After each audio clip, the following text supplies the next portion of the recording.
Gummy candy, Hershey's Kisses, and Dr. Pepper are made to feel simple, but the process behind them is more complicated than ever.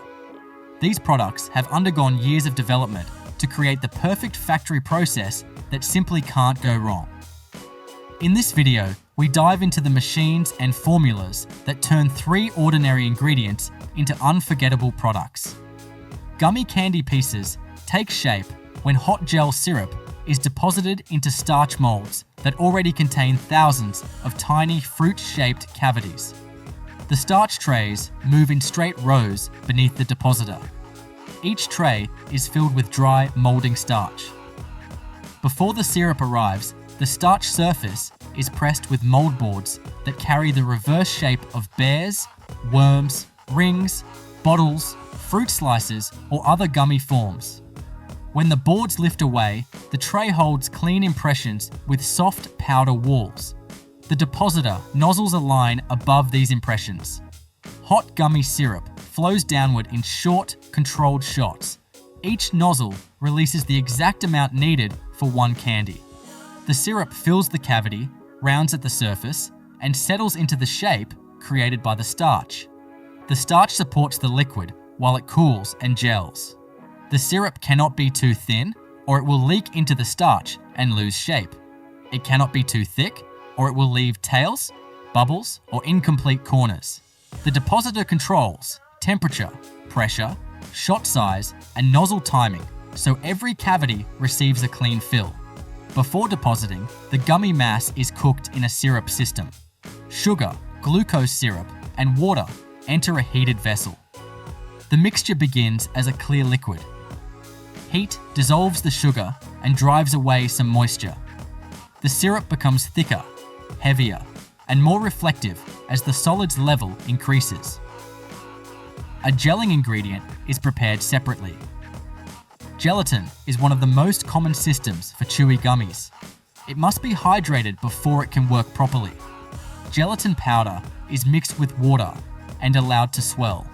The grains absorb liquid and become soft.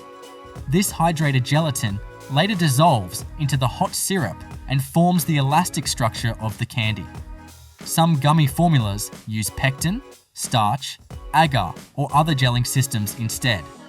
Each one changes the texture. Gelatin produces a springy chew. Pectin creates a cleaner bite and shorter texture. Starch-based systems produce a firmer body. The factory adjusts cooking, acidity, temperature, and drying according to the gelling system. Once the sugar syrup reaches the correct concentration, it is cooled slightly before the gelatin solution is added. Gelatin cannot be treated too harshly for too long. If overheated, it can lose strength.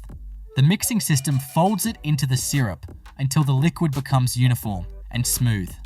Flavoring and color are added after the base temperature is controlled.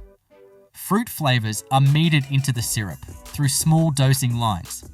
Color enters in concentrated form and spreads rapidly through the batch. Acid ingredients may be added to create tartness and balance the sweetness. The acid level must be controlled carefully. It affects flavor, but it can also affect the gelling behavior. If acid is added at the wrong time or in the wrong amount, the gummy may become weak, sticky, or too firm. The syrup is mixed until flavor, color, sweetness, acidity, and gel strength are evenly distributed. For multicolor gummies, separate syrup streams are prepared in different colors and flavors. A gummy worm may use 2 colors deposited at the same time.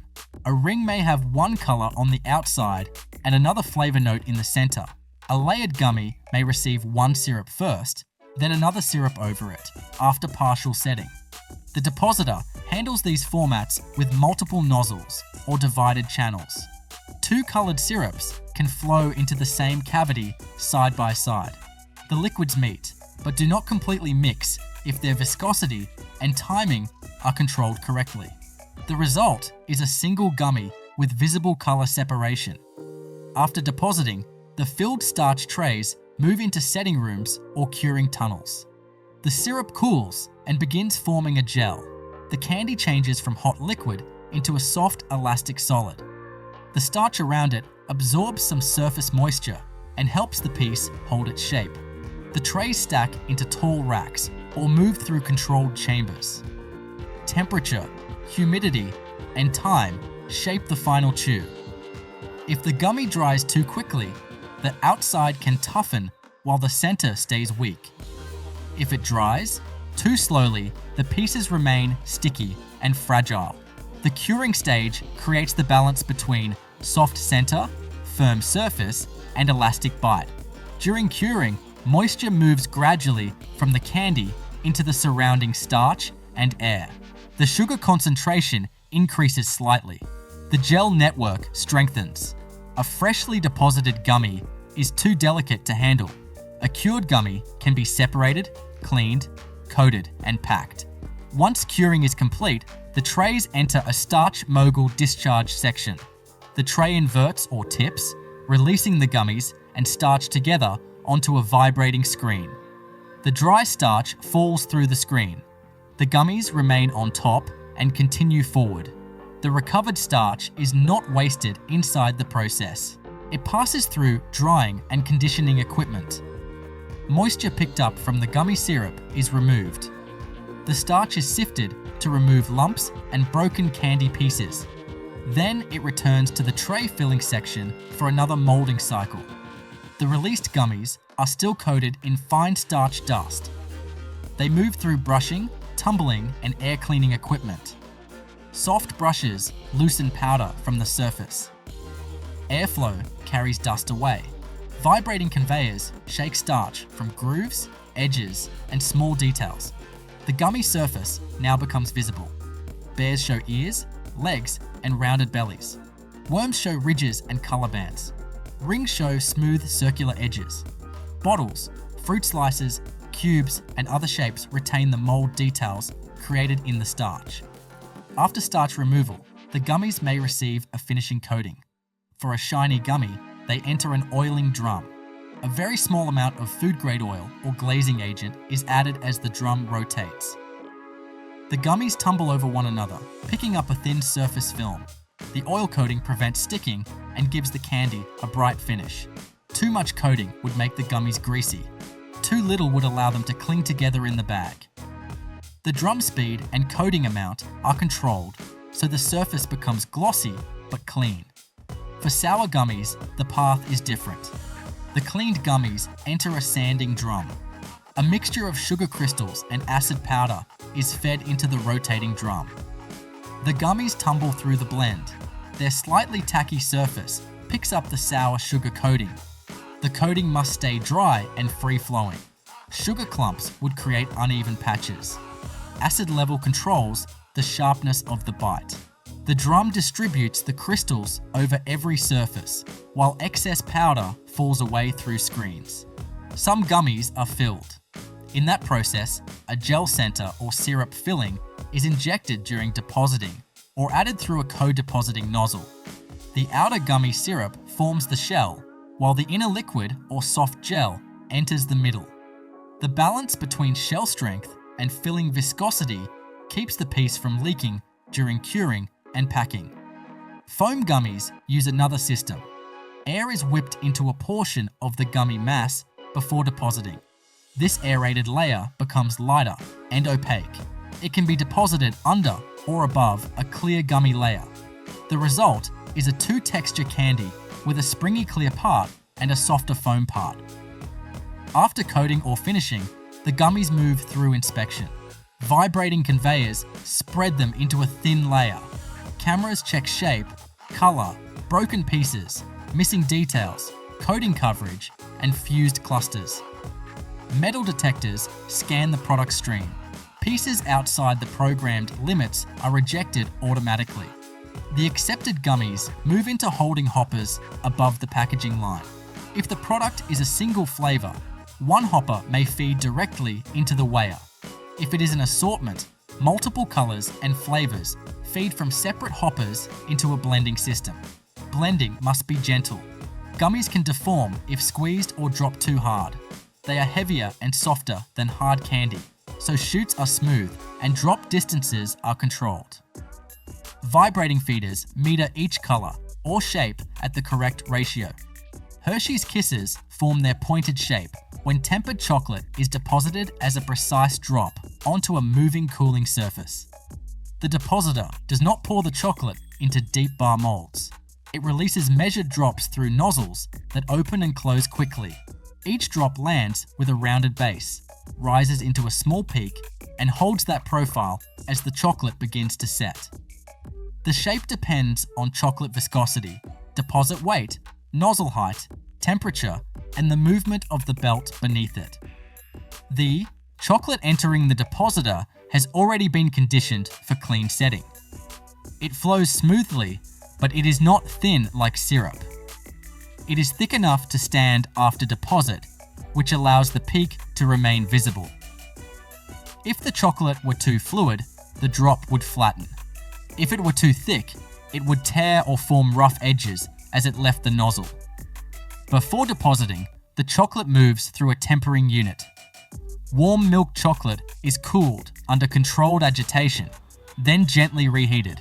This creates stable cocoa butter crystals within the liquid mass.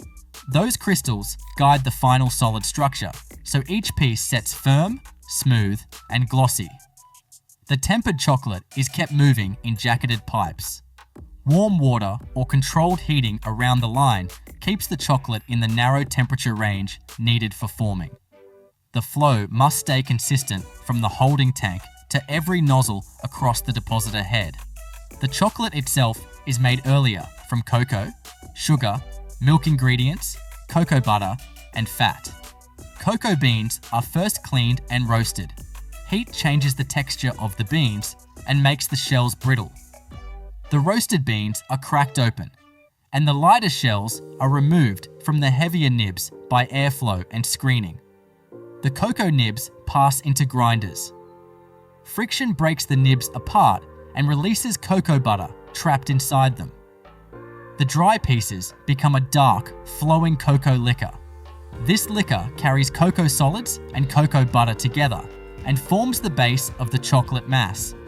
Milk ingredients and sugar are measured separately. The sugar arrives as crystalline solids.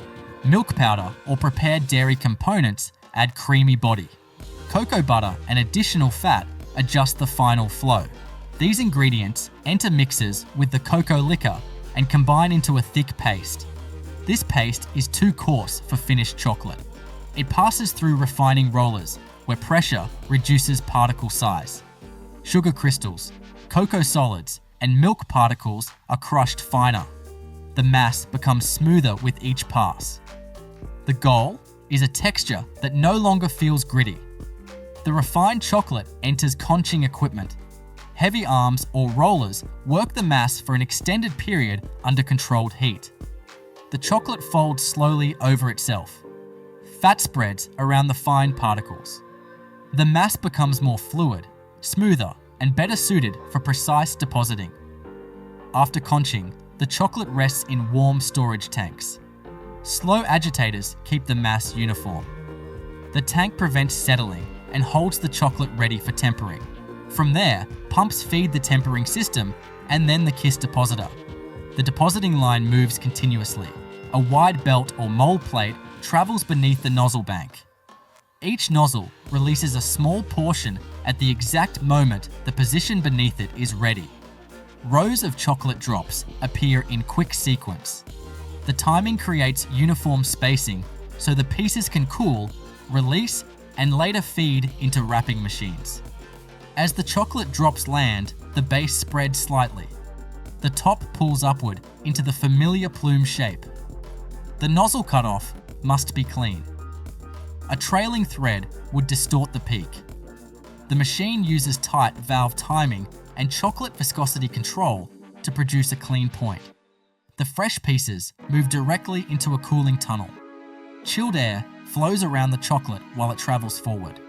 The outer surface begins to crystallize first. The inside remains soft for a short period, then firms as heat continues to leave the piece. Cooling must be gradual enough to avoid surface defects, but strong enough to set the shape before the pieces are disturbed. If cooling is uneven, the base can stick or the surface can dull.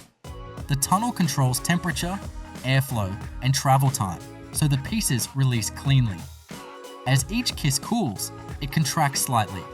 This contraction helps it separate from the forming belt or plate. At the end of the tunnel, the pieces are solid, smooth, and stable. They leave the cooling section and move onto conveyors toward inspection. Inspection systems spread the pieces into controlled lanes. Cameras check size, height, base shape, surface marks, broken peaks, flattened tops, holes, streaks, and irregular color. Pieces outside tolerance are rejected automatically. Metal detection scans the product stream before wrapping. The accepted pieces move toward foil wrapping. The wrapping material is prepared in narrow sheets or cut sections. Hershey's Kisses use thin, aluminum foil that can conform tightly to the pointed chocolate shape. The foil must be flexible enough to fold without tearing, but strong enough to protect the chocolate surface. The paper plume is introduced with the foil. A narrow, printed strip feeds from a separate reel. It is positioned so one end remains visible at the top after wrapping. The strip must align with the chocolate and foil at high speed. Each chocolate piece enters a wrapping pocket. A foil piece is placed around it. Mechanical fingers press the foil against the base, sides, and peak. The material crinkles into the shape, following the curve of the chocolate. The paper plume is trapped inside the folds, with its end extending upward. The wrapper closes around the base by twisting, folding, or compressing the foil, depending on the machine design. The foil grips the chocolate without using a heat seal. Its shape retention holds it in place. The wrapped kiss exits as a small conical piece with a crinkled metal surface and a visible paper plume. The wrapped pieces pass through another inspection stage. Cameras check foil coverage, missing plumes, torn foil, exposed chocolate, crushed peaks, and incorrect orientation. Pieces that fail are diverted from the stream. Wrapped kisses then move into accumulation and feeding systems. Because they are small and individually wrapped, they can flow in bulk. Vibrating conveyors spread them evenly. Elevators lift them to hoppers above weighing machines. The crinkled foil creates a soft metallic rustle as thousands of pieces move together. For bagged products, the wrapped pieces enter a multi-head weigher. Several buckets receive small amounts of candy. The weighing system chooses the combination of buckets that matches the target package weight. Those buckets open together, and the kisses drop into the bagger. Printed film unwinds from a roll on the packaging machine. It forms around a vertical tube. A back seam seals the film into a pouch shape.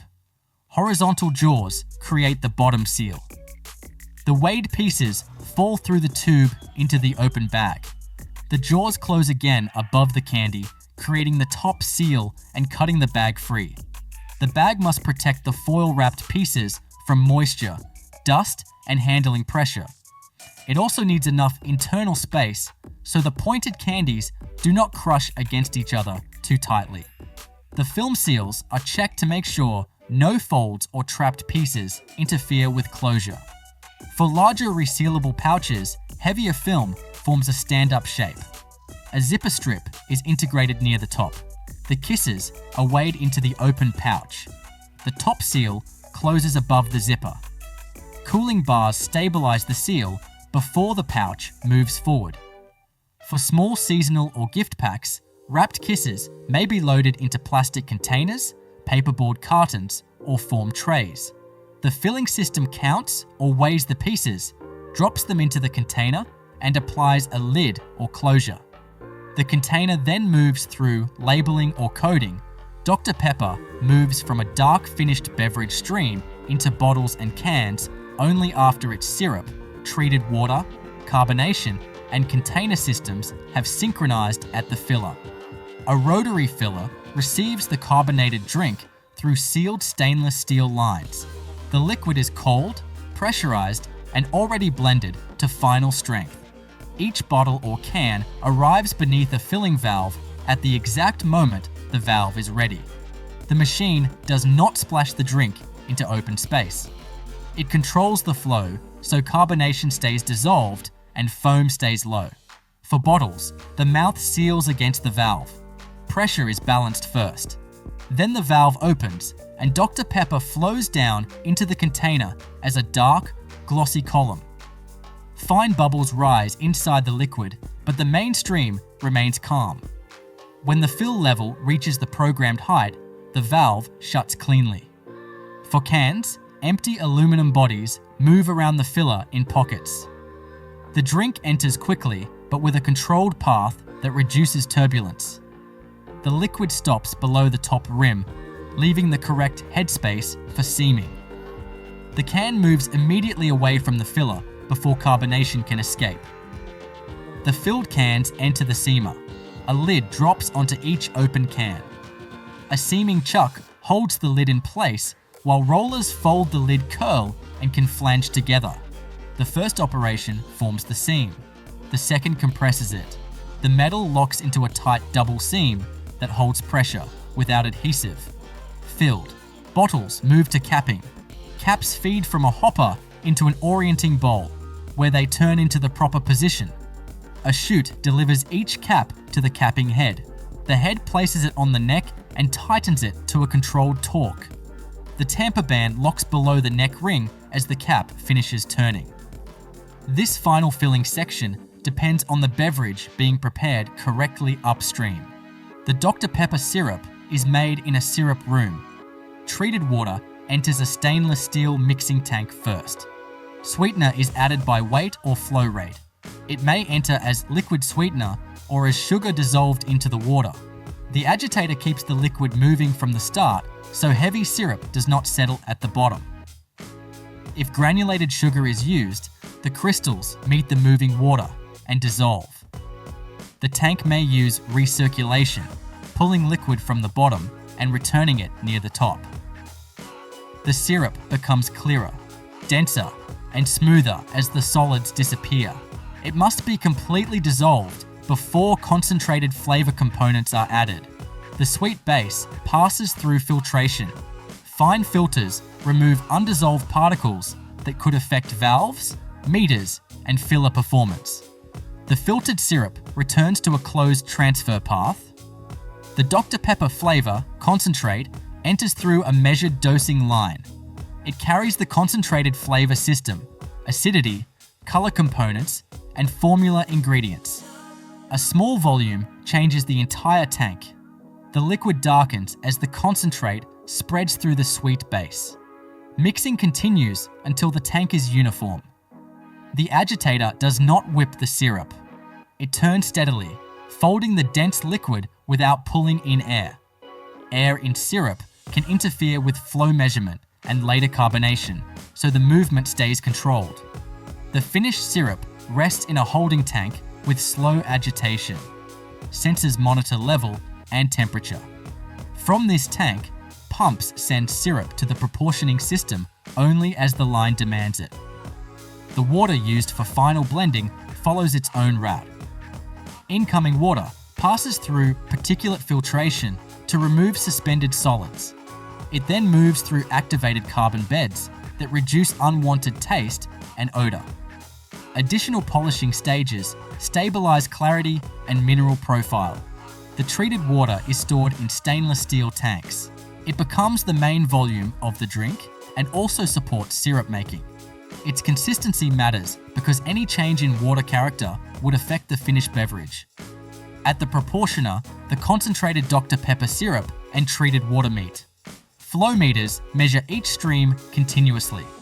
Automatic valves make small corrections, so the ratio stays constant even as line speed changes. The syrup stream is dark and heavy. The treated water stream is clear and light. Inside the mixing chamber, they combine into flat Dr. Pepper at finished strength. The liquid now has its final sweetness, acidity, color, and flavor balance, but it is not carbonated yet. The flat beverage moves toward chilling. A plate heat exchanger cools it quickly. The drink flows between thin stainless steel plates while a chilled medium moves on the opposite side.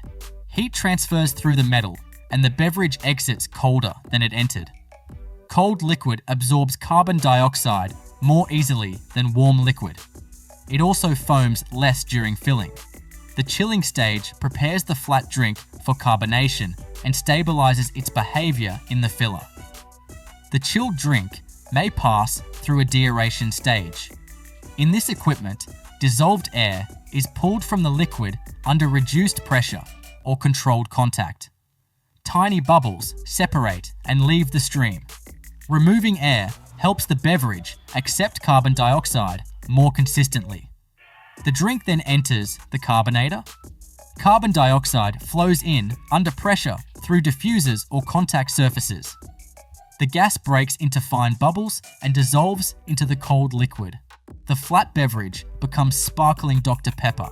The carbonated product stays sealed and pressurized after this point. Pipes are smooth. Valves open gradually. The route from carbonator to filler is kept short and controlled so the gas does not break out before the package is closed. Container preparation runs beside the liquid process. For PET bottles, production often starts with preforms. A preform is a thick plastic tube with a finished neck, thread, and sealing surface. The body is still compact. Preforms feed into a heating oven where infrared lamps warm the plastic, while each preform rotates. The heated preform enters a blow mold.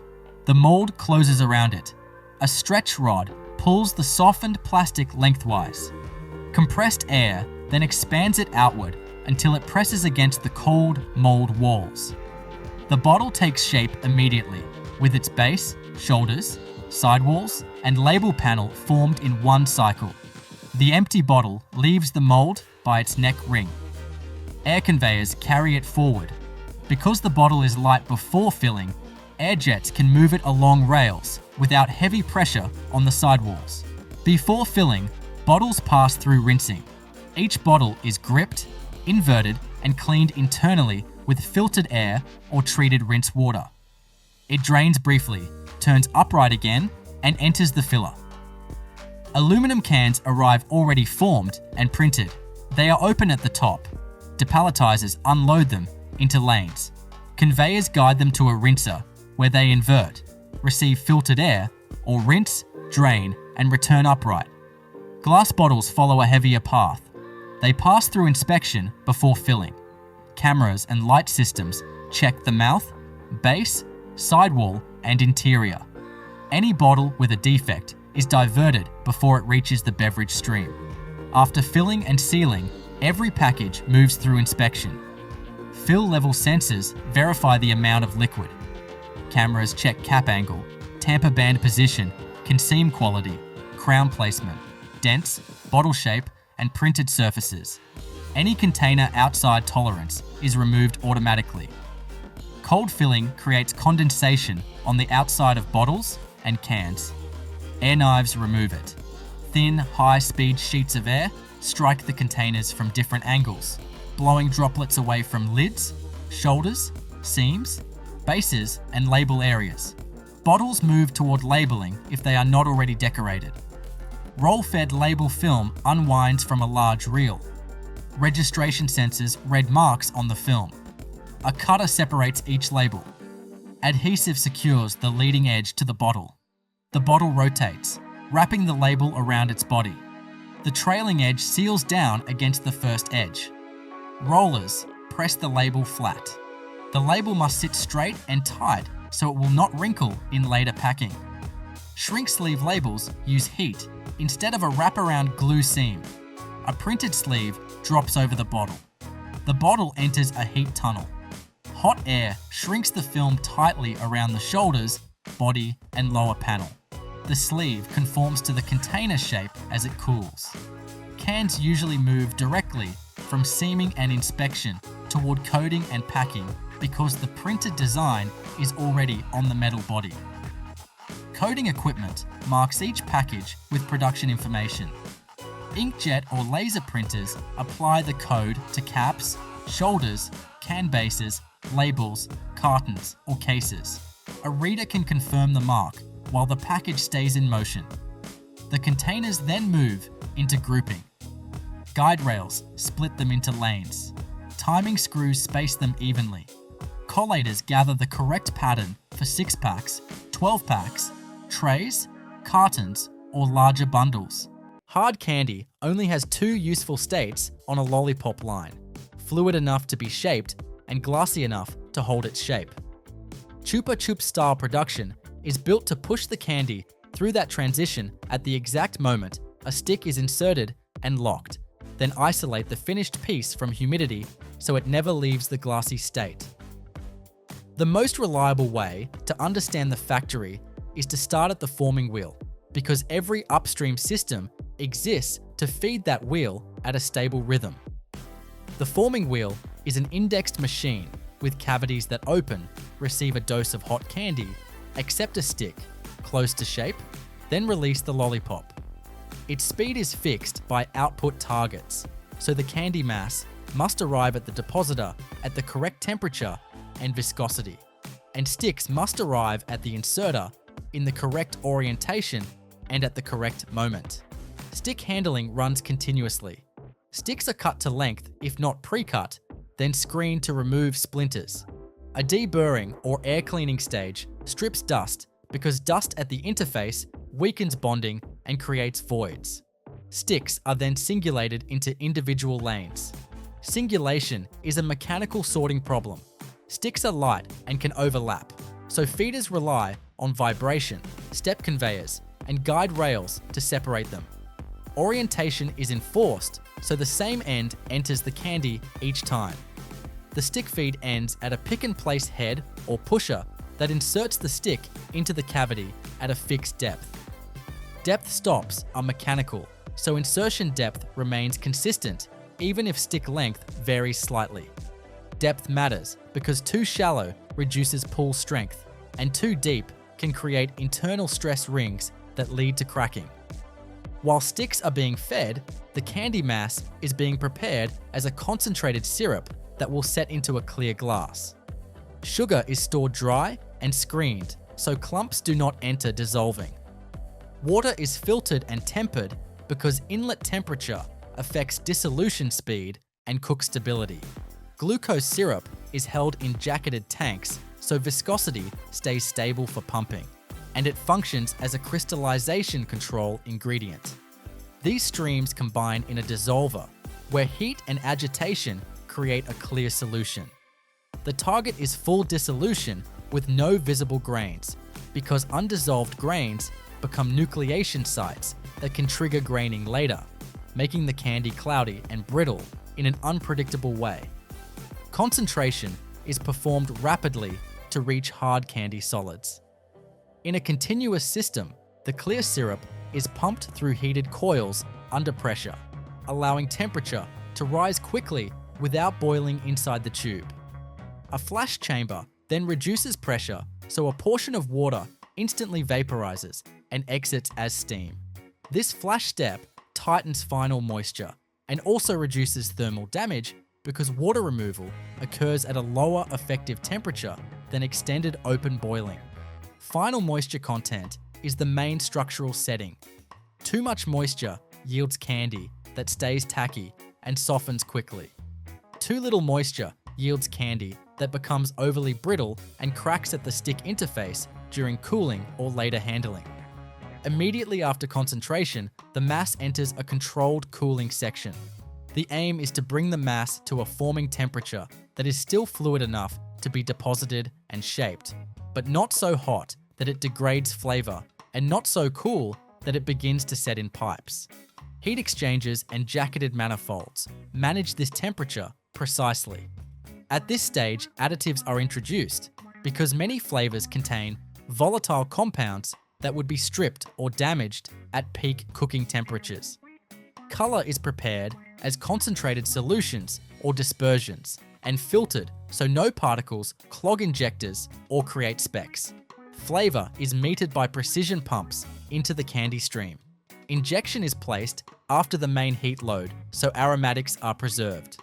Acid can be introduced as a solution if the recipe calls for a sharper profile, but acid timing is controlled because acid accelerates sucrose inversion at high temperature, which changes viscosity, and long-term stickiness. Mixing after injection is done with static mixers or low-shear mixing manifolds that fold the flow and eliminate streaks without entraining air. Air entrapment is undesirable because bubbles create weak zones and can appear as surface pits once the candy cools. The candy mass then feeds the depositor at the forming wheel. The depositor meters a precise amount into each cavity. Portion volume directly sets lollipop size and weight. Metering is done by piston pumps or gear pumps synchronized to the wheel index. Dose accuracy matters because a low fill yields thin spots and poor stick anchoring, while an overfill creates flash that must be trimmed and increases wrapper puncture risk. The cavity receives the candy dose first or simultaneously with stick insertion depending on machine design. In one approach, the cavity is partially filled, then the stick is inserted, then a second small dose tops off and the cavity closes. In another approach, the cavity closes on a measured candy slug and the stick is driven into it. The common requirement is that candy must be plastic at the moment the stick enters, so the candy wets the stick surface and bonds as it cools. Shaping occurs when the cavity closes.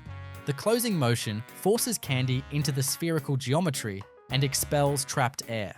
Venting channels can allow small air pockets to escape so they do not remain as bubbles. Cavity surface finish is polished, so the candy skin releases cleanly. Cavity temperature is managed so candy does not stick or smear. If cavities are too cold, the candy skin sets instantly and can trap air. If cavities are too warm, the candy remains tacky and can deform during demolding.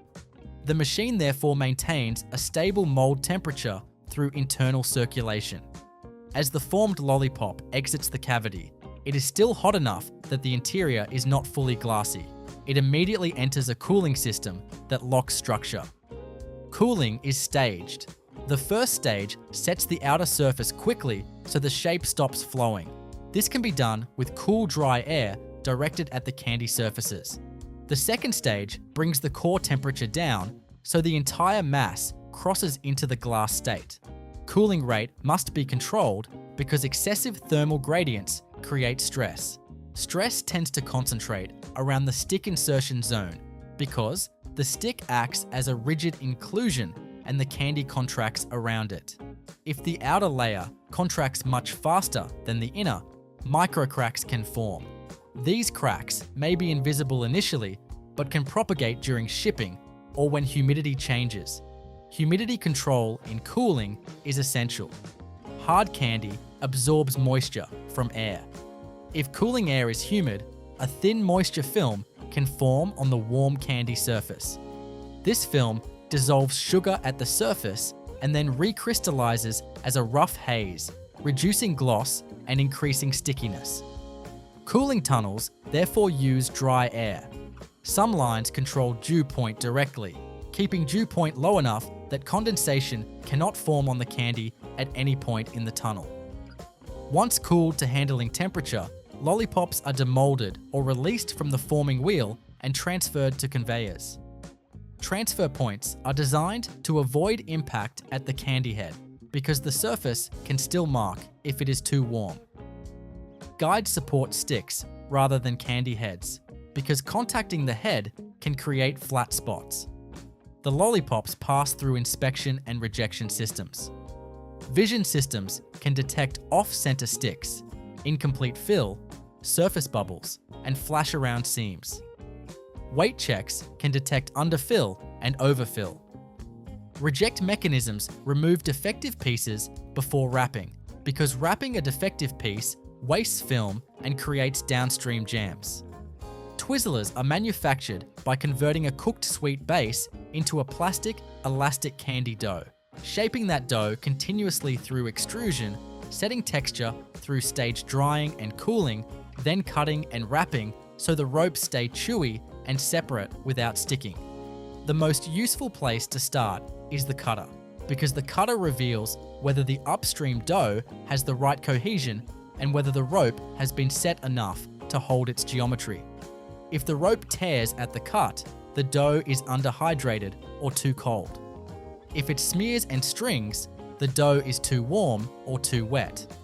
The factory therefore tunes the entire process to deliver an extrudate that behaves predictably at the knife. Upstream of the cutter, the rope travels through setting tunnels that control moisture and temperature. Those tunnels are what convert an extruded ribbon into a stable Twizzlers rope with a uniform chew.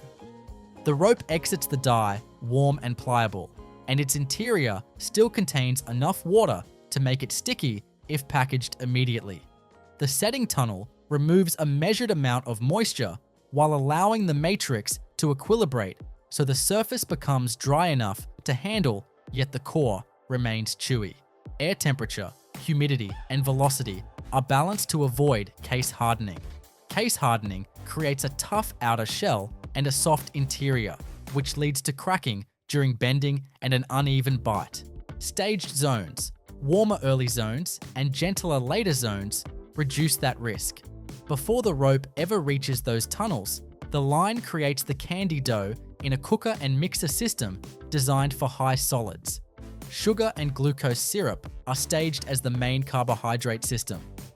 Granulated sugar is screened to remove clumps and dust because clumps dissolve unevenly and dust can scorch at hot surfaces.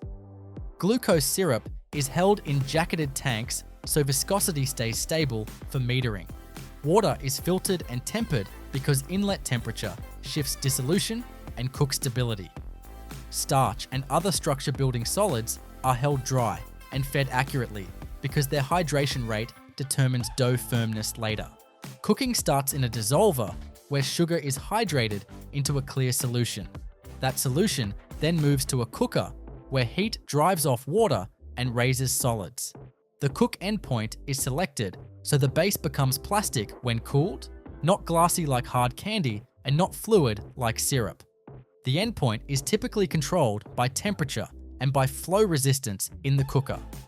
If the base is undercooked, it carries too much water and produces a sticky rope that never sets. If overcooked, it becomes too stiff, causing high extruder pressure and surface cracking at the die. After cooking, the hot base is cooled into a window where powders can be incorporated without clumping, and flavors can be added without being stripped. At this stage, the line transitions from a boiling syrup process to a dough making process. Structure formers, like starches, must be dispersed and hydrated evenly. Dry starch added directly to hot syrup would form lumps with dry cores. To avoid that, starch can be fed through high shear mixers or introduced as a slurry that is hydrated and cooked separately before blending. The goal is a continuous matrix where starch and sugars form a cohesive network. Acids and salt are staged as low-rate additions. Acid influences flavor and also changes the behavior of the carbohydrate matrix over time by shifting inversion and hygroscopicity. For that reason, acids are added after the hottest zones and mixed thoroughly but gently. Flavor and color are also added late. Flavor injection is done downstream of intense heat to preserve volatile components. Color is metered as a concentrated solution to avoid adding excess water. Once all components are combined, the mass enters intensive mixing. This is where it becomes a uniform plastic dough. The mixer uses high torque elements that fold and shear. Shear must be sufficient to eliminate streaks and fully wet powders. Shear must not be so aggressive that it whips air into the dough, because trapped air causes bubbles and weak spots in the extruded rope. Mixing endpoint is judged by uniform color, uniform torque, and a stable temperature. Temperature is monitored continuously because the dough must remain plastic but not overly soft. The dough then enters a conditioning stage before extrusion. Conditioning equalizes moisture throughout the mass and stabilizes temperature so extrusion pressure does not pulse. This can be done in a holding hopper with gentle agitation or in a screw conveyor that provides a fixed residence time. The objective is to deliver the extruder a steady feed that produces a steady rope diameter. Extrusion is the primary shaping method. The dough is fed into a screw extruder whose barrel is temperature controlled. The screw compresses and pushes the dough forward. Compression removes minor voids and increases cohesion. Barrel temperature keeps the dough in the plastic range. If the barrel is too cool, pressure rises and the rope surface becomes rough. If too warm, the rope surface becomes tacky and can collapse after exiting the die. The die defines rope, cross-section. Twizzlers ropes are typically round or slightly shaped, depending on the product format. Die temperature is controlled because cold dies cause surface tearing and hot dies cause smear. Pressure at the die is monitored. It acts as an indicator of dough viscosity and hydration. Stable pressure produces stable diameter, which matters because diameter controls final chew and package weight. Immediately after extrusion, the rope is guided by takeoff belts. Belt speed must match extruder output to avoid stretching.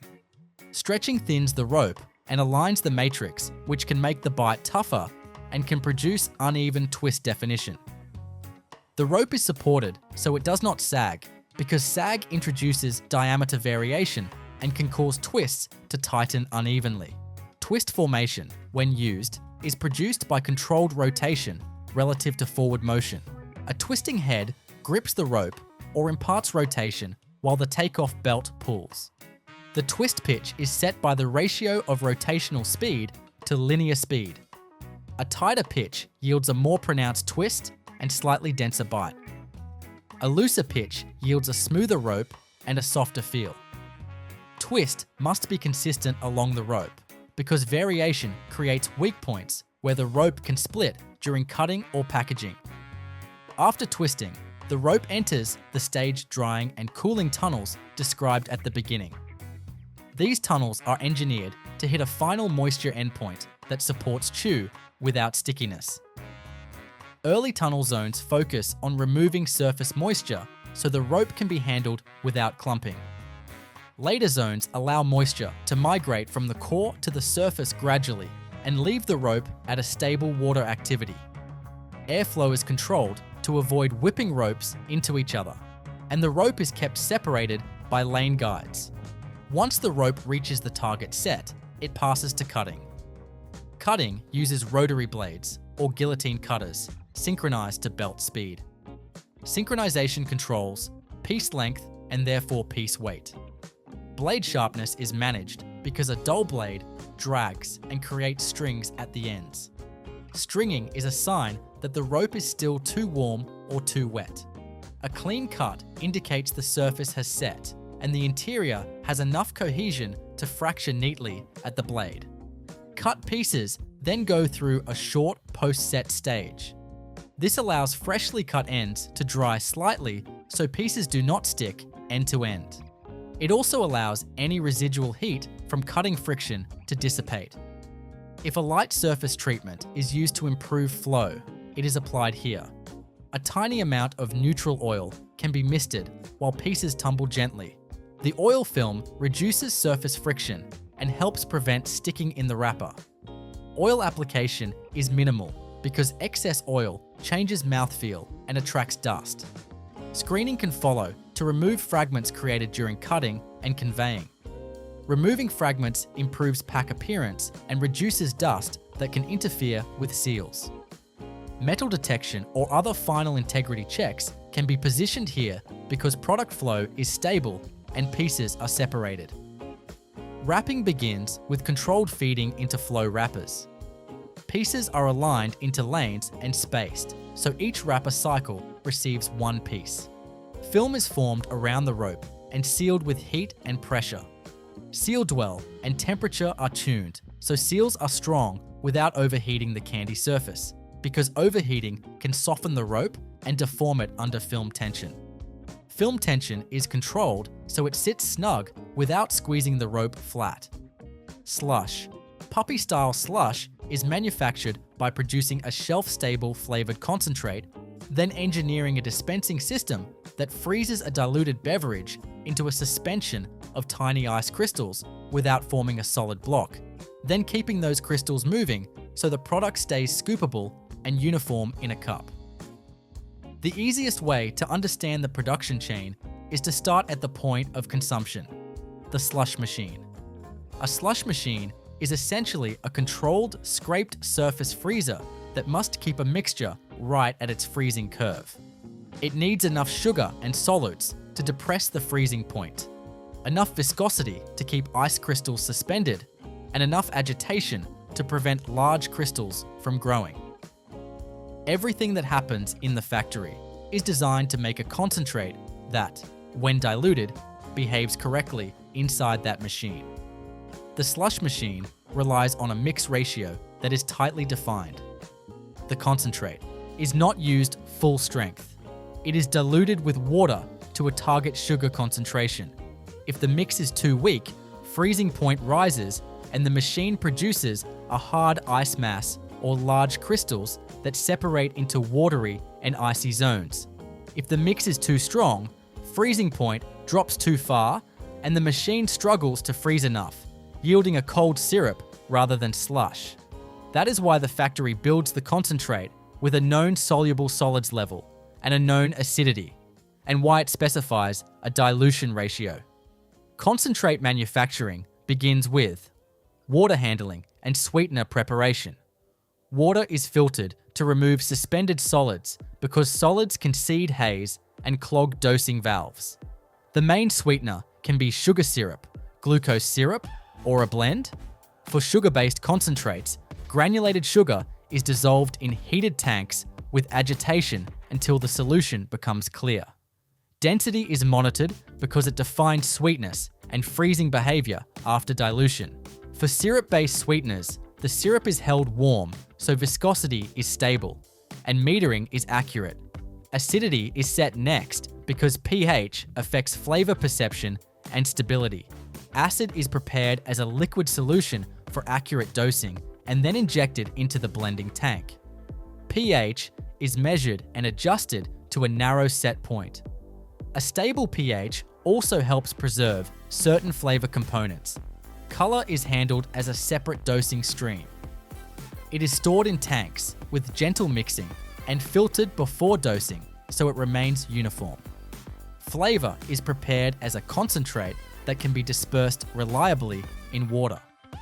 Many slush flavors contain both water-soluble aroma components and oil-based notes. Oil-based components are emulsified, so they do not separate in the finished concentrate. Emulsification is done with high shear mixers that reduce droplet size. Droplet size matters because large droplets separate and ring at the surface, while small droplets remain stable and deliver consistent aroma. The finished flavor concentrate is filtered to remove particulate and then metered into the main blending tank. Viscosity modifiers can be included in small amounts to influence mouthfeel and crystal suspension. These components must be fully hydrated and dispersed, so they are added under controlled shear and allowed to mix until uniform. The goal is not a thick beverage, but a mix that can hold microcrystals evenly during dispensing and drinking. Once sweetener, acid, color, flavor, and any stabilizers are in the blending tank, the concentrate is mixed to uniformity without entraining air. Air entrainment can cause foaming in packaging and can affect how the concentrate mixes with water later. The concentrate is then filtered to remove any remaining undissolved particles that could settle or clog dispensing systems at retail. Quality checks on the concentrate focus on soluble solids, pH, color density, and flavor strength. Soluble solids are measured to ensure the dilution ratio will yield the intended freezing point depression. pH is checked for consistency because it affects taste and stability. Color is checked because it must remain stable in storage and consistent from batch to batch. The concentrate then moves to packaging. Packaging is designed for high sugar liquids. Concentrate is filled into jugs, bottles, or bag-in-box systems. Bag-in-box is common because it minimizes oxygen exposure and allows easy dispensing at retail. Filling uses metered valves and is controlled to avoid splashing and foaming. Caps or fitments are applied immediately. Seals are checked because leaks allow contamination and sugar crystallization around closures. Finished packages are coated and cased. At retail, the concentrate is mixed with water to the specified ratio. That mixing can be done in a separate tank or directly in the machine reservoir. The purpose is to produce a ready mix with the correct sugar concentration and acidity. The water used at retail can vary. So many systems specify filtration and cold water use to reduce variability. Inside the slush machine, freezing is achieved by a refrigerated cylinder and a rotating scraper. The cylinder wall is cooled below the freezing point of the mix. A thin layer of ice forms on the cold wall. The scraper continuously removes that ice layer and breaks it into small crystals that are pushed into the bulk liquid. Continuous scraping prevents the ice from building into a solid sheet that would block heat transfer. The rotating mechanism also keeps the entire mixture moving so ice crystals remain suspended rather than settling. The formation of microcrystals is controlled by the freezing point depression of the mix. Sugar and dissolved solids lower the freezing point so the mixture does not freeze solid at typical machine temperatures. Instead, a fraction of the water freezes as ice, while the remaining liquid becomes more concentrated. This concentrated liquid phase acts as a lubricating syrup between ice crystals. The machine aims for a steady balance where ice fraction stays in a target range. Agitation speed is a key control. If agitation is too slow, ice crystals grow larger and the product becomes coarse and icy. If agitation is too fast, the mixture can incorporate air and become foamy, and frictional heat can reduce freezing efficiency. The scraper geometry and clearance are engineered to remove ice efficiently without creating excessive shear that would heat the mixture. The machine also relies on viscosity to prevent separation. If the liquid phase is too thin, ice crystals can settle and form a dense, icy bottom layer, while the top becomes watery. A slightly more viscous liquid phase helps keep crystals evenly distributed. This is why concentrates often include small amounts of stabilizer and why the soluble solids level is strictly maintained. Temperature control in the machine is staged through a thermostat system that cycles refrigeration.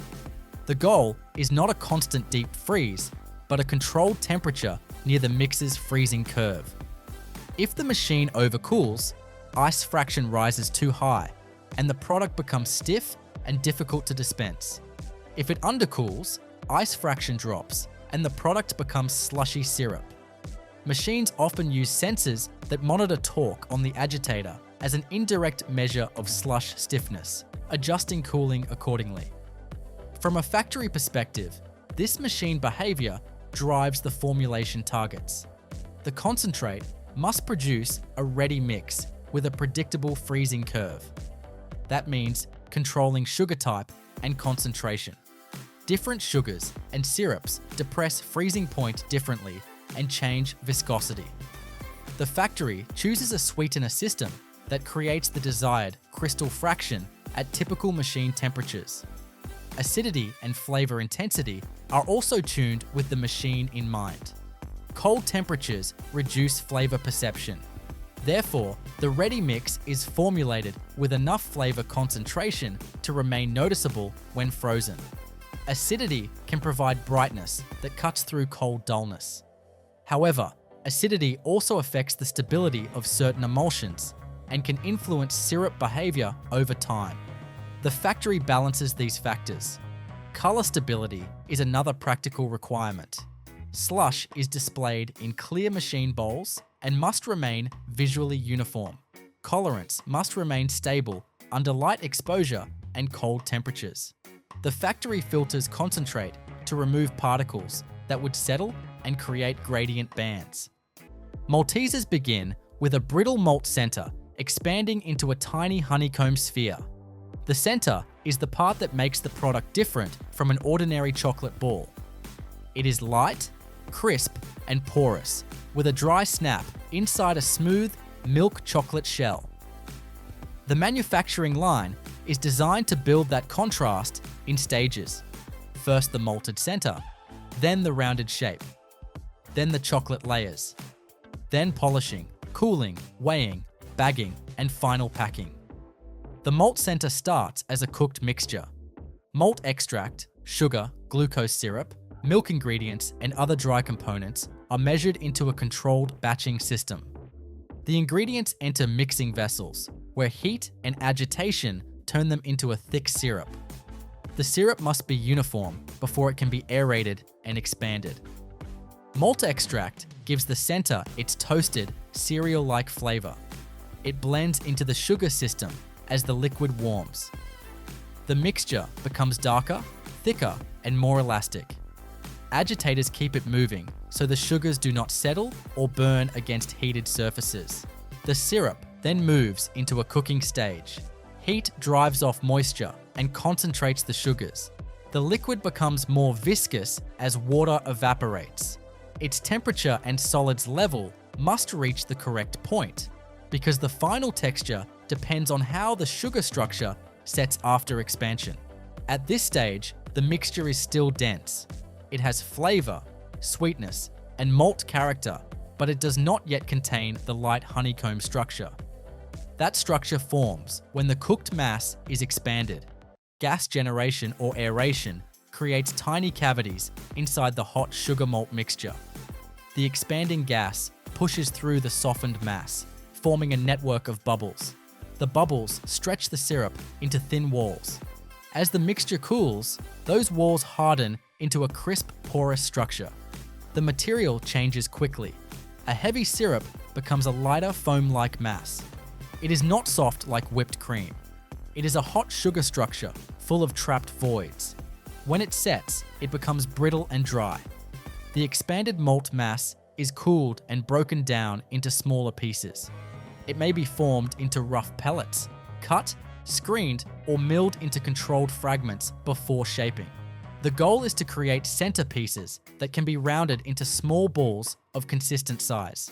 The pieces pass through sizing equipment. Screens remove fines and oversized fragments. Airflow can pull away light dust. The accepted pieces move into rounding equipment.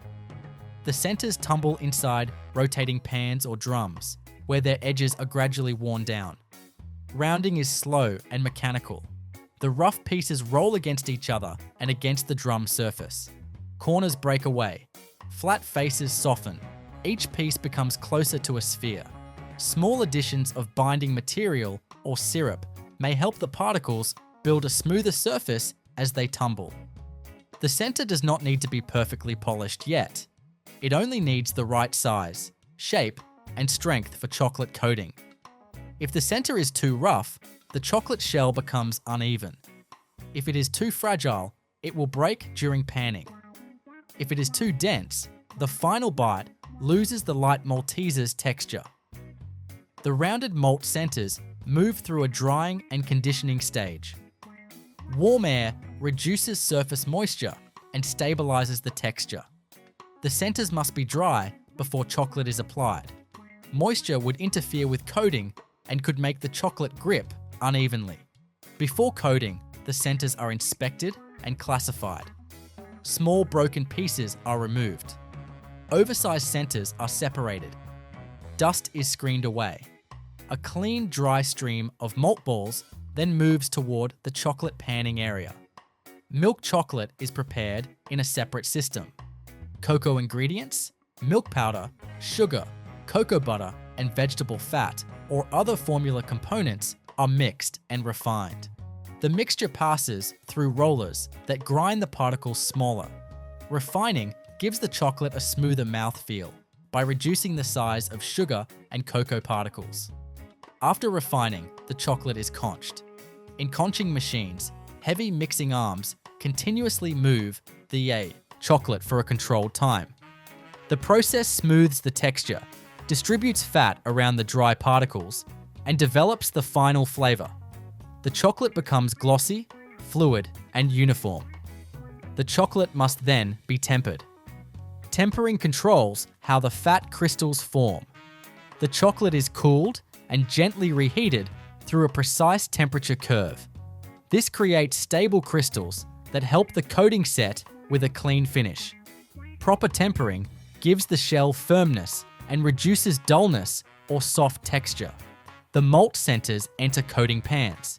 These are large rotating drums, angled so the centers tumble continuously. A measured amount of tempered milk chocolate is sprayed or ladled onto the moving centers. The chocolate touches the dry malt balls and spreads as they roll. The first layer is thin. It seals the porous center and creates a smoother surface for later layers. The centers continue tumbling while cool air passes through the pan. The chocolate sets around each piece. Once the layer is firm enough, another small addition of chocolate is applied. The coating builds gradually. Maltesers are not coated with one heavy pour of chocolate. The shell forms through repeated thin layers. Each layer must spread, set, and bond before the next layer arrives. This creates a rounded, even chocolate covering without flooding the centers or joining them together. The sound inside the pan changes as the shell thickens. At first, the centers make a dry rattling sound. As chocolate builds, the movement becomes softer and heavier.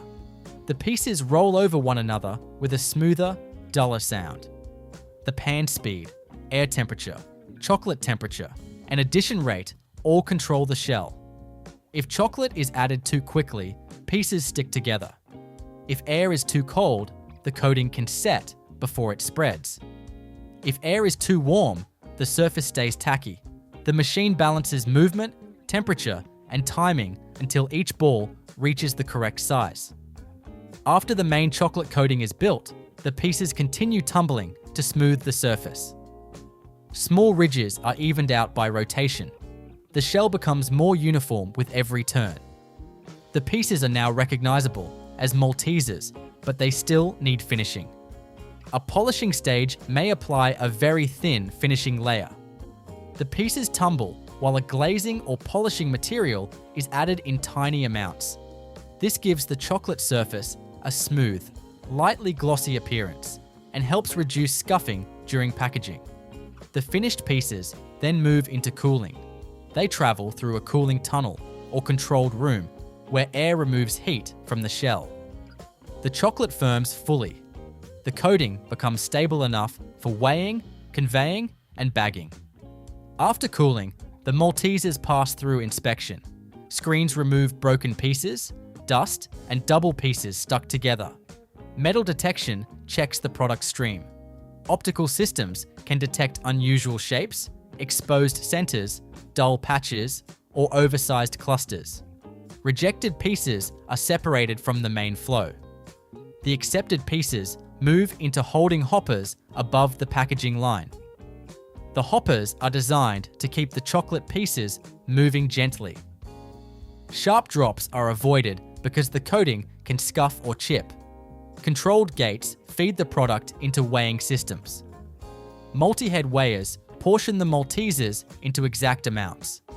The pieces fall into small weighing buckets. The control system selects the best combination of buckets to reach the target weight. Gates open and the measured amount drops into the bagging machine. For small bags, packaging film unwinds from a roll. The film passes over a forming collar and wraps into a tube. A vertical heat seal closes the back seam. The weighed Maltesers drop into the open tube. Horizontal sealing jaws close the bottom and top seals, forming individual bags. The sealed bag passes under a coder. Production information is printed onto the film. The bag then moves through check weighing.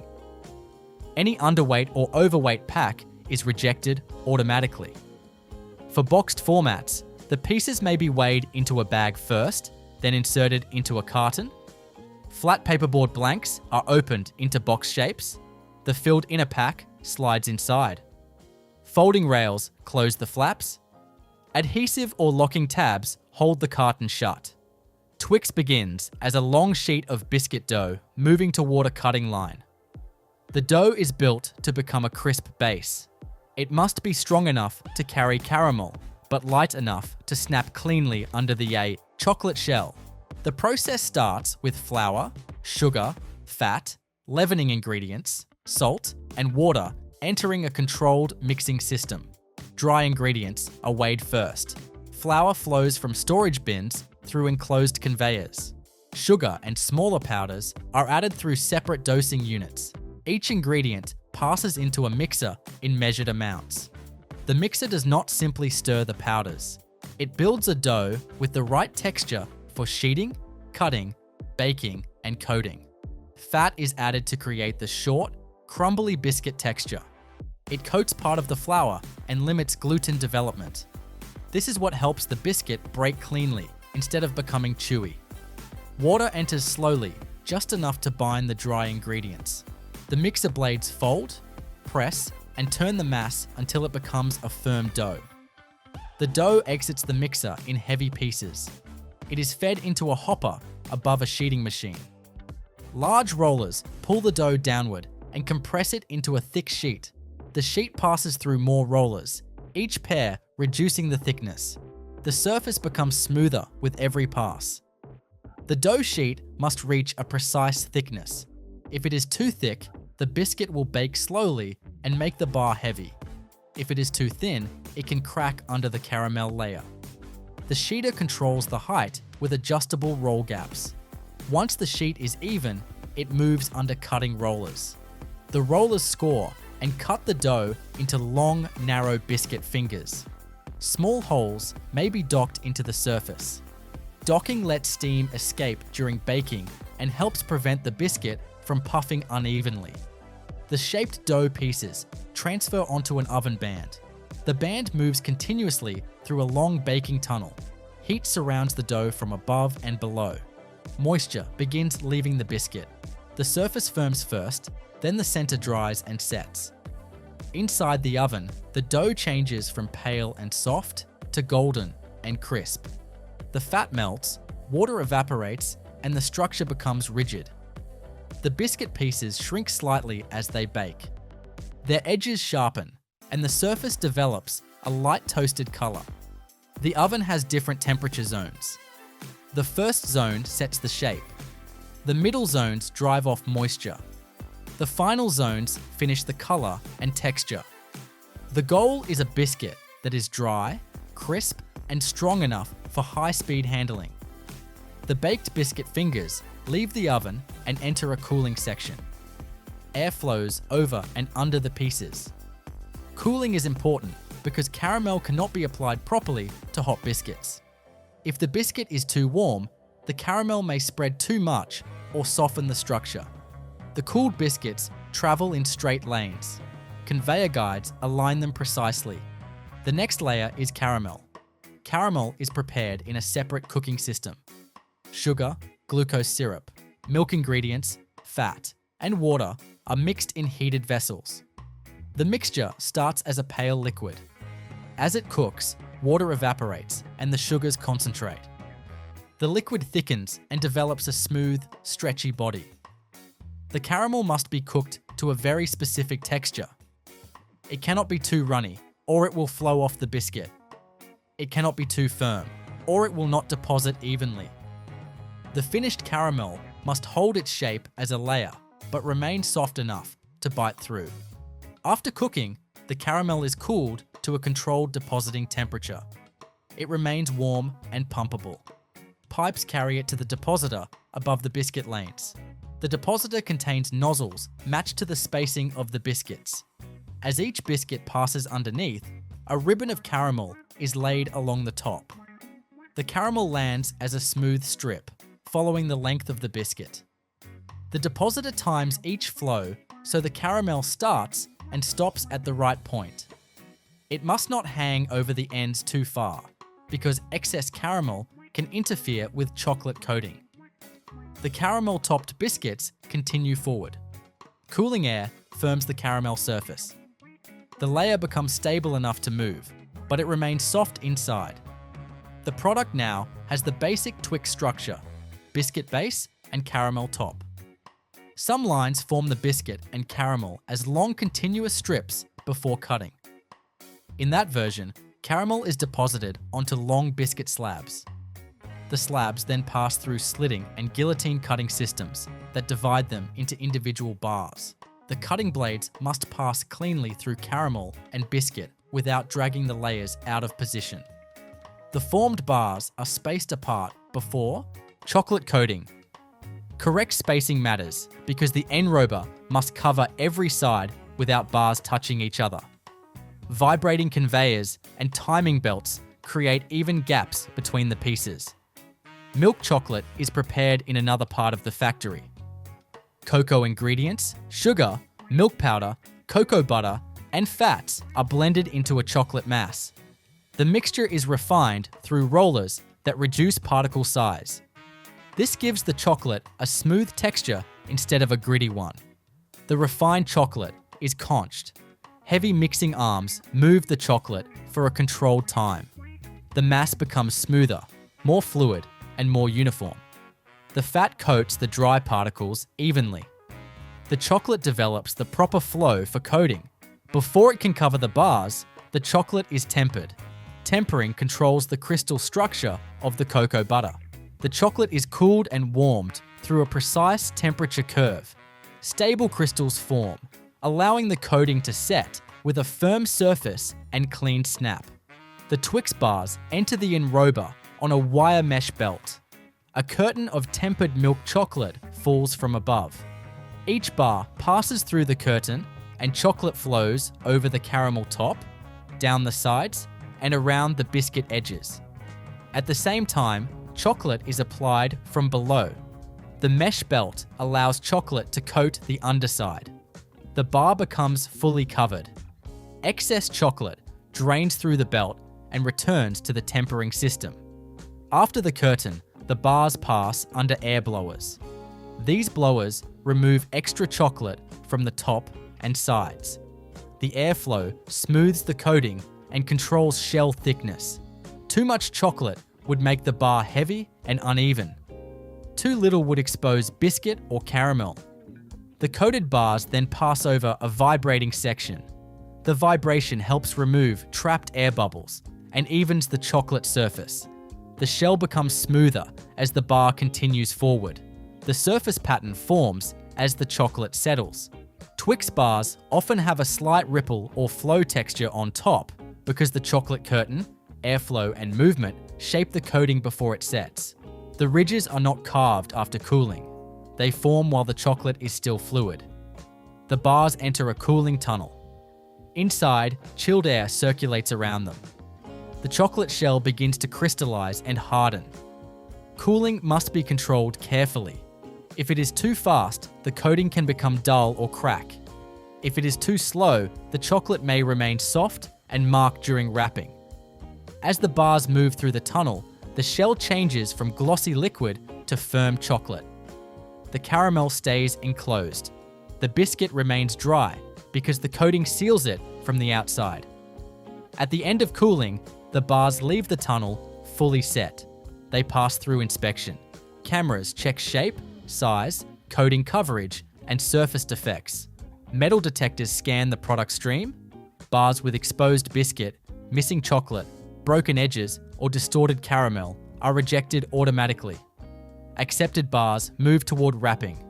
Twix bars are usually packed as paired fingers or single bars depending on the format. Lane systems align the bars and bring them into the required grouping pattern. For a twin pack, 2 bars are placed side by side with controlled spacing. The wrapper begins as a roll of printed film. The film unwinds and passes through rollers that control tension. It moves around a forming box, where it wraps around the bar or bar pair. The product enters the film tube in perfect timing with the print registration. A longitudinal seal closes the film along the back or underside. Heated sealing wheels or jaws press the film layers together. Then cross-seal jaws close the ends of each pack. The jaws seal and cut at the same time, separating one wrapped pack from the next. Bounty begins with shredded coconut being turned into a compact, moist center. The coconut is the main structure of the bar. It does not start as a smooth paste.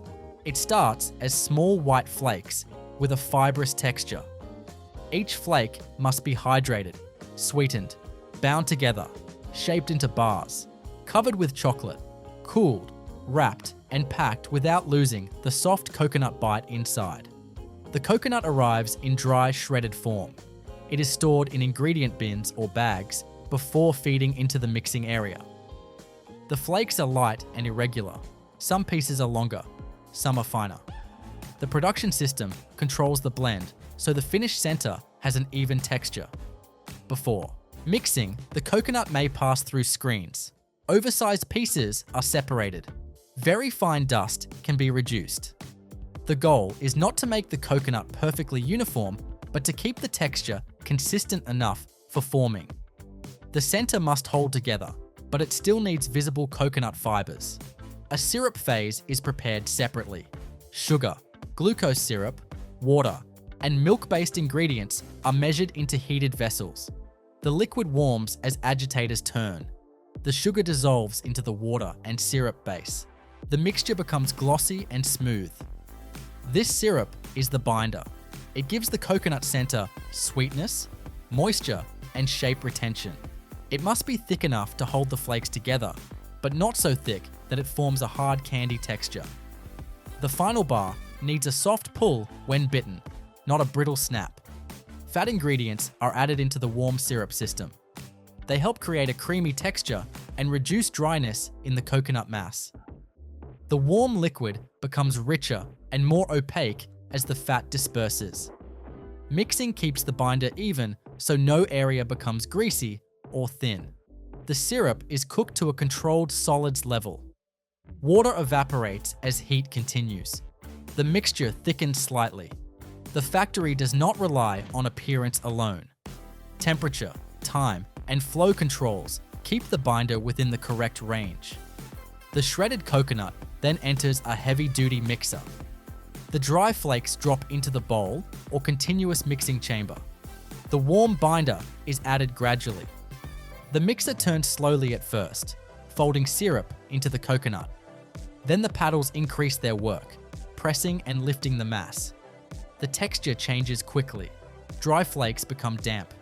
Loose coconut turns into a cohesive mixture. The white fibers become glossy as the binder coats them. The mass begins to clump, but the mixer prevents large lumps from forming. This is one of the most important stages in bounty production. If the coconut receives too little binder, the center will crumble. If it receives too much, the bar will feel sticky and heavy. If mixing is too rough, the flakes break down and the texture becomes pasty. The machine must combine the ingredients while preserving the fibrous coconut structure. The finished coconut mass is warm, moist, and thick. It cannot be poured like liquid. It must be pressed, extruded, or sheeted into the correct bar shape. The mass feeds into a forming machine. In one method, it is forced through a wide rectangular die as a continuous slab.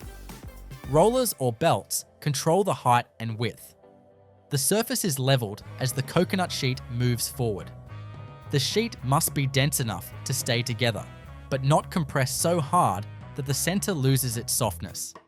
Another method forms the coconut mass into long ropes.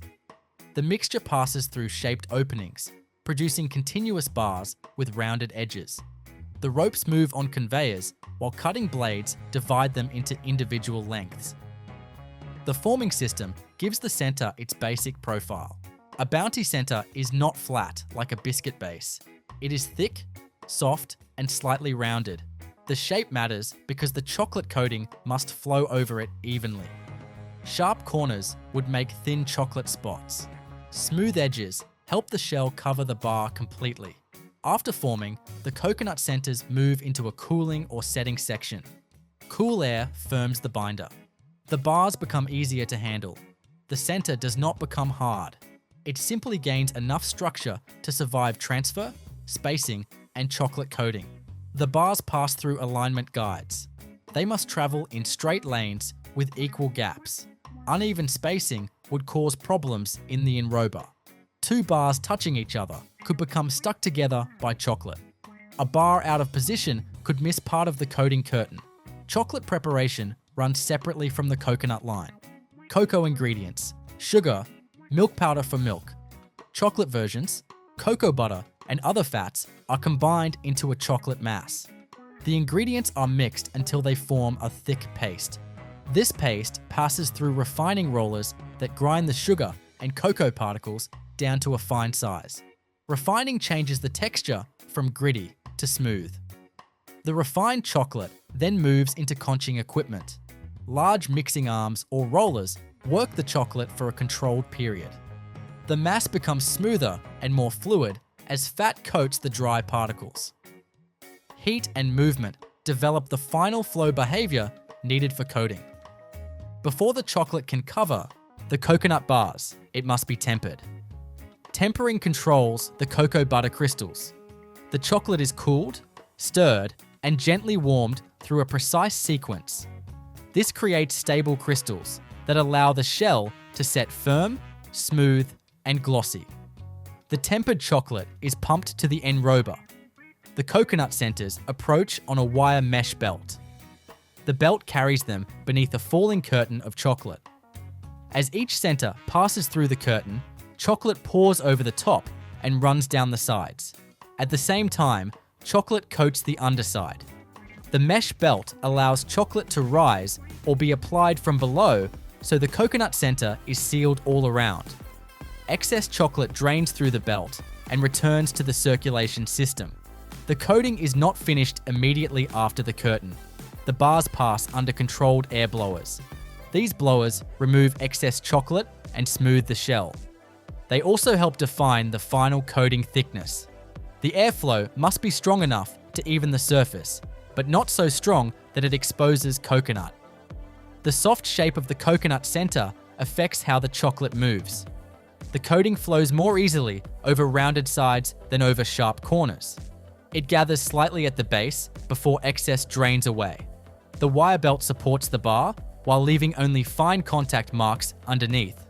The coated bars may pass over a vibrating section. The vibration releases trapped air bubbles and helps chocolate settle evenly.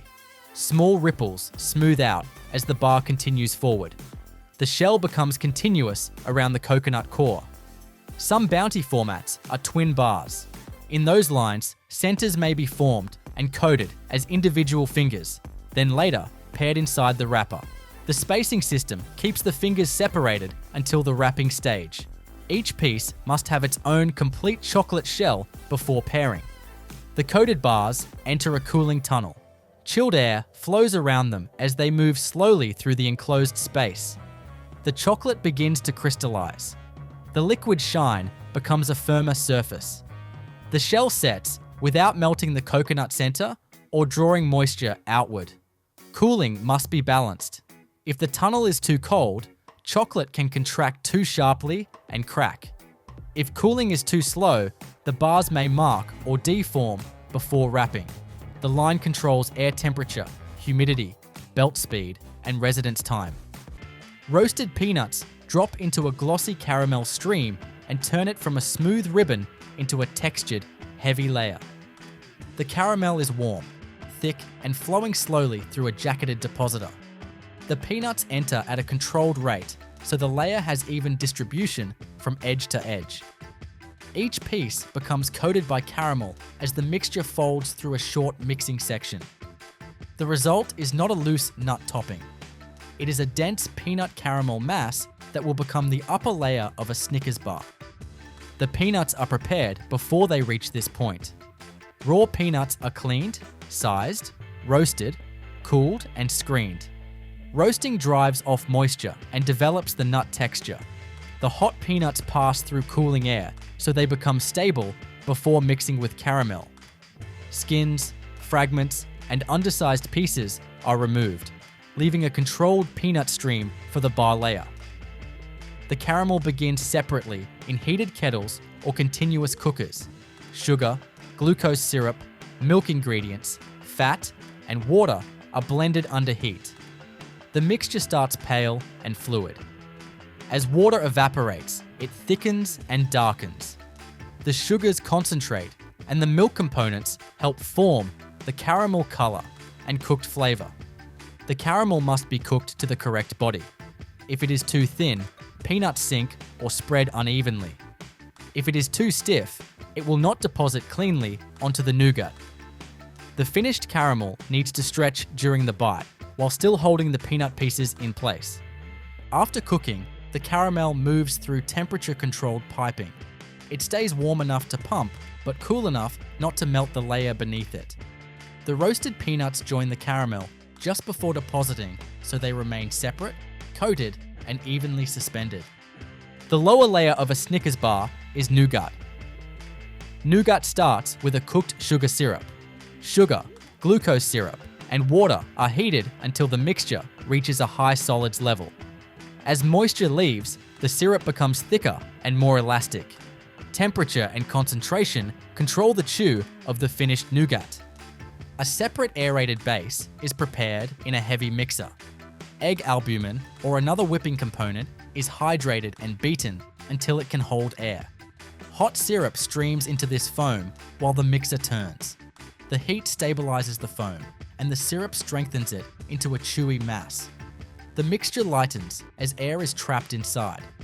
It becomes a dense confectionery foam rather than a liquid. Fat, milk components, peanut flavor elements, and other ingredients are added according to the formula.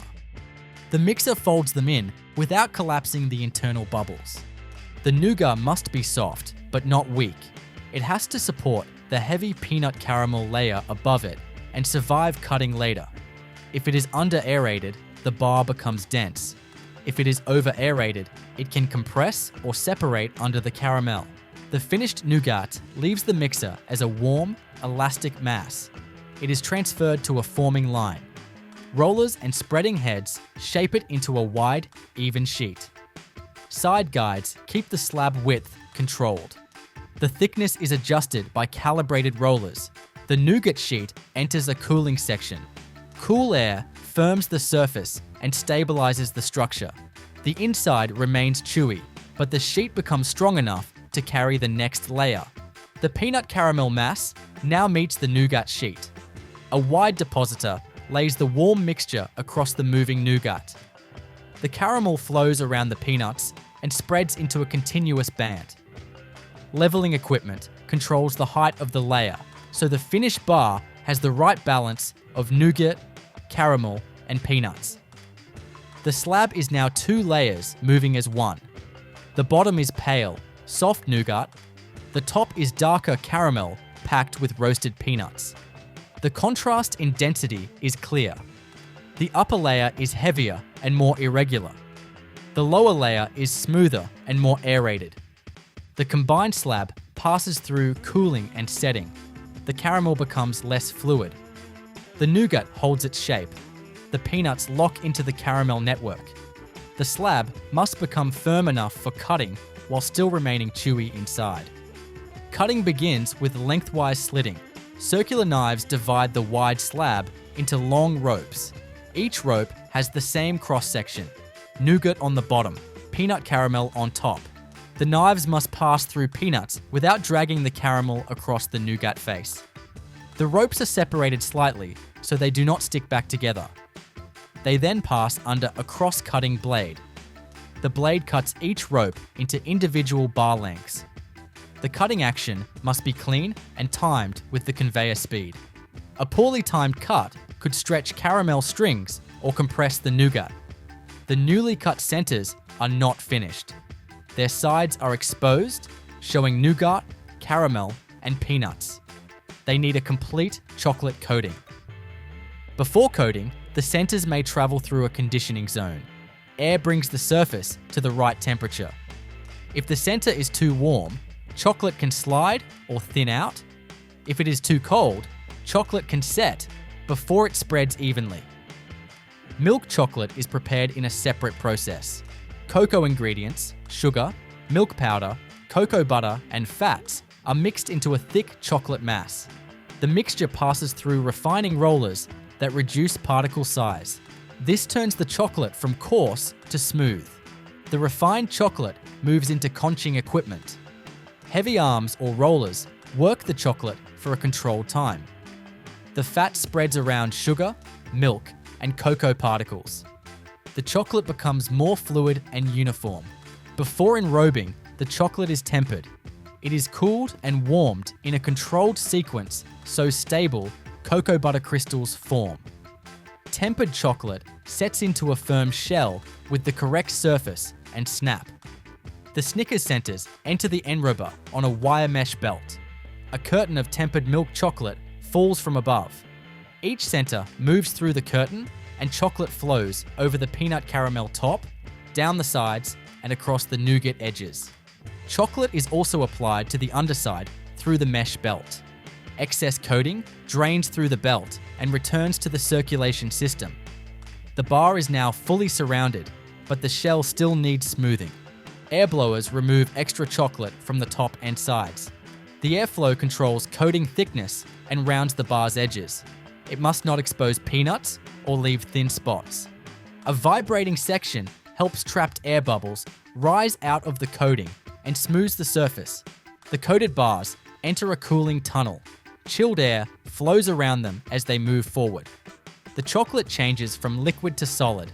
The surface firms first, then the full shell sets around the soft center. Cooling must be controlled. Too much cold too quickly can crack the coating. Too little cooling leaves the shell soft and vulnerable to smearing. The tunnel balances air temperature, humidity, and belt speed until the chocolate is stable. At the tunnel exit, the bars pass through inspection. Cameras check shape, coating coverage, exposed center, broken peanuts at the surface, cracked chocolate, and incorrect size. Metal detectors scan the product stream. Any bar outside the programmed limits is rejected automatically. Accepted bars move to the wrapping section. Timing belts create even spacing.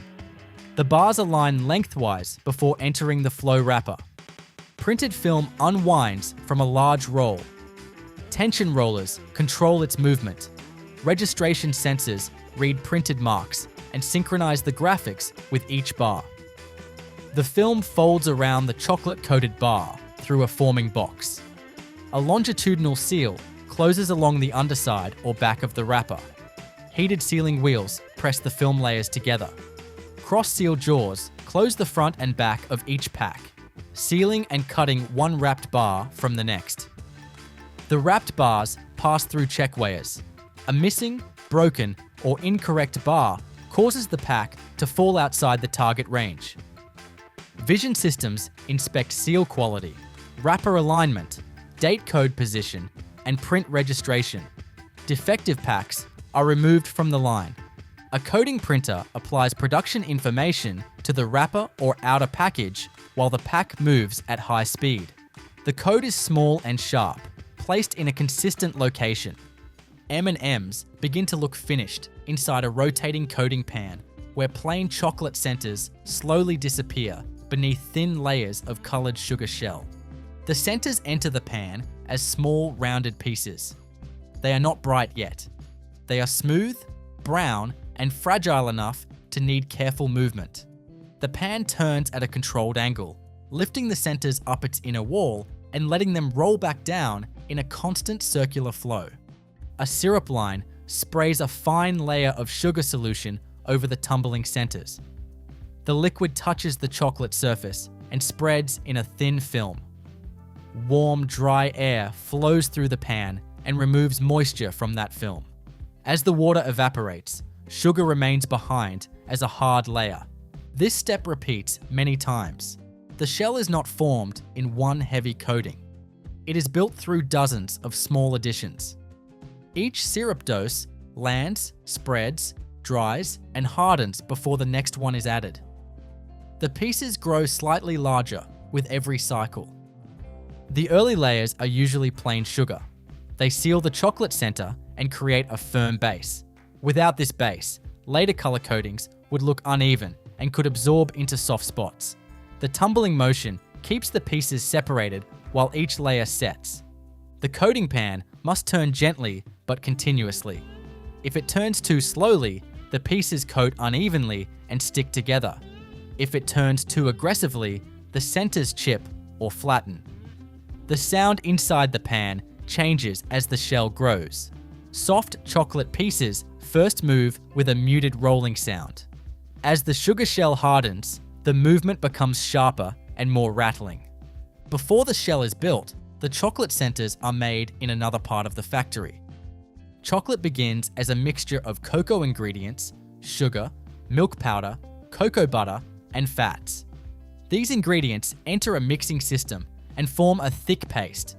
The paste is coarse at first because the sugar and cocoa particles are still too large. The chocolate mass passes through refining rollers.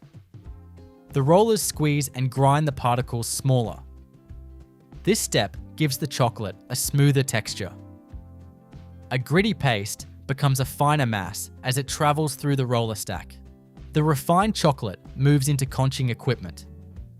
Heavy mixing arms work the mass for a controlled time. Heat and movement smooth the chocolate, distribute fat around the dry particles, and develop the final flow behavior. The chocolate becomes glossy and fluid. The chocolate must then be tempered. Tempering controls the crystal structure of the cocoa butter. The chocolate is cooled and gently reheated through a precise sequence. Stable crystals form, allowing the finished center to set firm enough for coating. The tempered chocolate is deposited into small rounded shapes. It may be dropped onto chilled belts or into forming molds, depending on the line. Each deposit is measured so the centers have the correct weight and size. The small chocolate drops move through cooling. Chilled air or cold surfaces remove heat and solidify the pieces. The centers become firm but still sensitive to damage. Their shape must remain consistent because uneven centers create uneven candy shells. After cooling, the centers pass through screening. Pieces that are too small, too large, broken, or misshaped are removed. Accepted centers move into holding bins before shell coating. The centers now return to the coating pans. The first sugar layers begin building around them. Syrup is added in tiny controlled amounts. Air removes moisture. The shell thickens gradually. The pieces roll over one another without sticking because each layer dries before the next is applied. Once the foundation shell is complete, colored coating is introduced. Separate batches receive different color syrups: red, yellow, green, blue, orange, brown, and other colors are created by changing the color solution connected to the pan. Colored syrup coats the already hardened white or pale sugar base. The color deepens through repeated layers. The pieces do not become bright in one pass. The shade develops slowly as thin colored films stack over one another. Drying air is carefully balanced during coloring. Too much air can dry the syrup before it spreads evenly, leaving rough surfaces. Too little air can make the pieces sticky and cause them to clump. The pan controls air temperature, humidity, rotation, and syrup timing. After the color reaches the target shade, the candy pieces continue tumbling through finishing layers. These layers smooth the surface and prepare it for polishing. The shell becomes harder, more uniform, and more resistant to scuffing. The pieces now move to polishing pans. A very small amount of finishing glaze or polishing material is added while the candies tumble. The coating spreads over the shell surface in a thin film. The tumbling action buffs the candies against one another, producing the smooth shine associated with finished M&Ms. Polishing must not make the pieces sticky. The glaze is applied in tiny amounts, followed by drying and tumbling. The candy surface becomes glossy, but the pieces remain dry and free-flowing. After polishing, the candies are separated by color and inspected. Screens remove broken pieces, dust, and shell fragments. Airflow can lift away light particles. Optical systems can detect color defects, misshaped candies, dark marks, or chipped shells. Accepted candies move toward the printing stage. This is where the small white M is applied. The candies feed into mechanical orientation equipment. They pass through grooves, pockets, or rotating plates that position each piece so one flat side faces the printer. Because each candy is small and rounded, the machine must control movement precisely without cracking the shell. A pad printing system transfers the mark. A soft printing pad picks up white edible ink from an engraved plate and presses it briefly onto the candy surface. The pad flexes around the curved shell, leaving a clean letter. The printed candies move through a short drying section. Air sets the ink so the mark does not smear when pieces touch each other again. The printed M becomes part of the finished surface. The different colors are then blended into the final mix. Controlled feeders release each color in a programmed ratio. The streams join on conveyors or inside blending drums. The movement is gentle, so the polished shells and printed marks remain intact. The blend must remain even. Too many pieces of one color in a package would look inconsistent.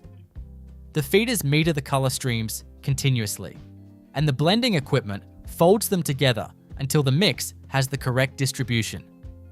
Peanut M&Ms follow a related but different center path. Instead of a chocolate-only center, roasted peanuts are selected, sized, and coated first. Each peanut has an irregular shape, so the early coating layers help round it before chocolate and sugar shell are added.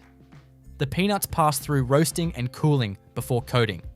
They are screened to remove broken pieces and undersized nuts. Chocolate is built around each peanut in layers, often through panning, until the center becomes smoother and more rounded. Then sugar shell coating, coloring, polishing, and printing follow the same general sequence. Peanut butter M&Ms use a shaped peanut butter center. The filling is mixed into a firm paste, portioned into small centers, cooled or conditioned, then coated with chocolate and shell. The center must be stable enough to survive tumbling in coating pans. For classic milk chocolate M&Ms, the accepted printed blend moves into packaging hoppers. These hoppers feed the weighers above the bagging machines. The candy is dense and free-flowing, so it moves more easily than fragile chips or puffs. But the polished shells still need controlled handling to avoid scuff marks. Multi-head weighers portion the candy. Small buckets collect measured amounts. The control system selects the combination of buckets closest to the target package weight. When the correct combination is ready, the buckets open and the candies drop into the bagger. The bagging machine starts with printed flexible film. The film unwinds from a roll and passes through tension rollers. It wraps around a forming tube, changing from a flat sheet into a vertical sleeve. A heat seal closes the back seam.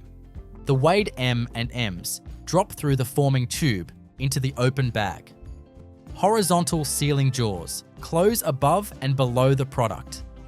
One seal forms the top of the filled bag, and the next forms the bottom of the following bag.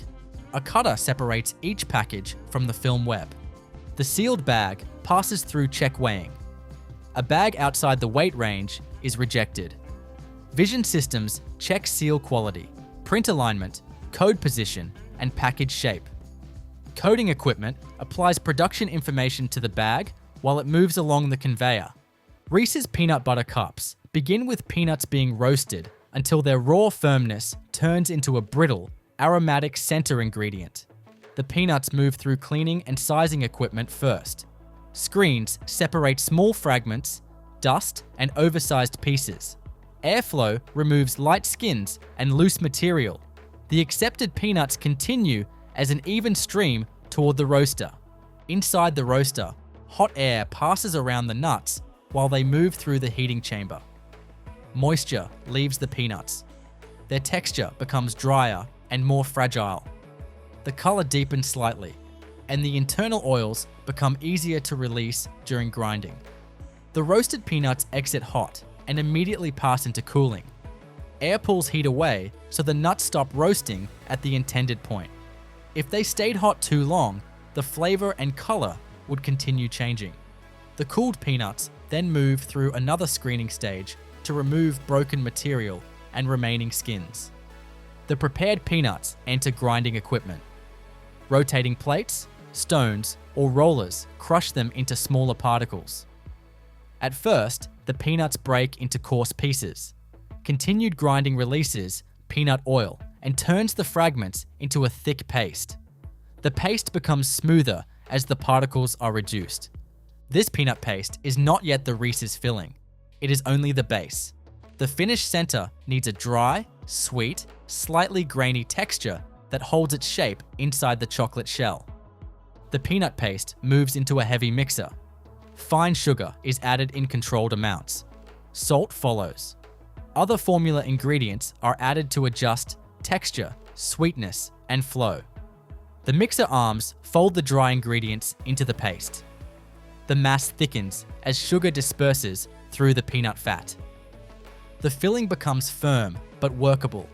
It does not behave like a loose nut butter. It presses together as a dense filling with a sandy, smooth bite. The mixer keeps turning until the sugar, salt, and peanut paste are evenly distributed from top to bottom. Temperature control matters during filling preparation. If the mass is too warm, it spreads too easily and loses its clean shape.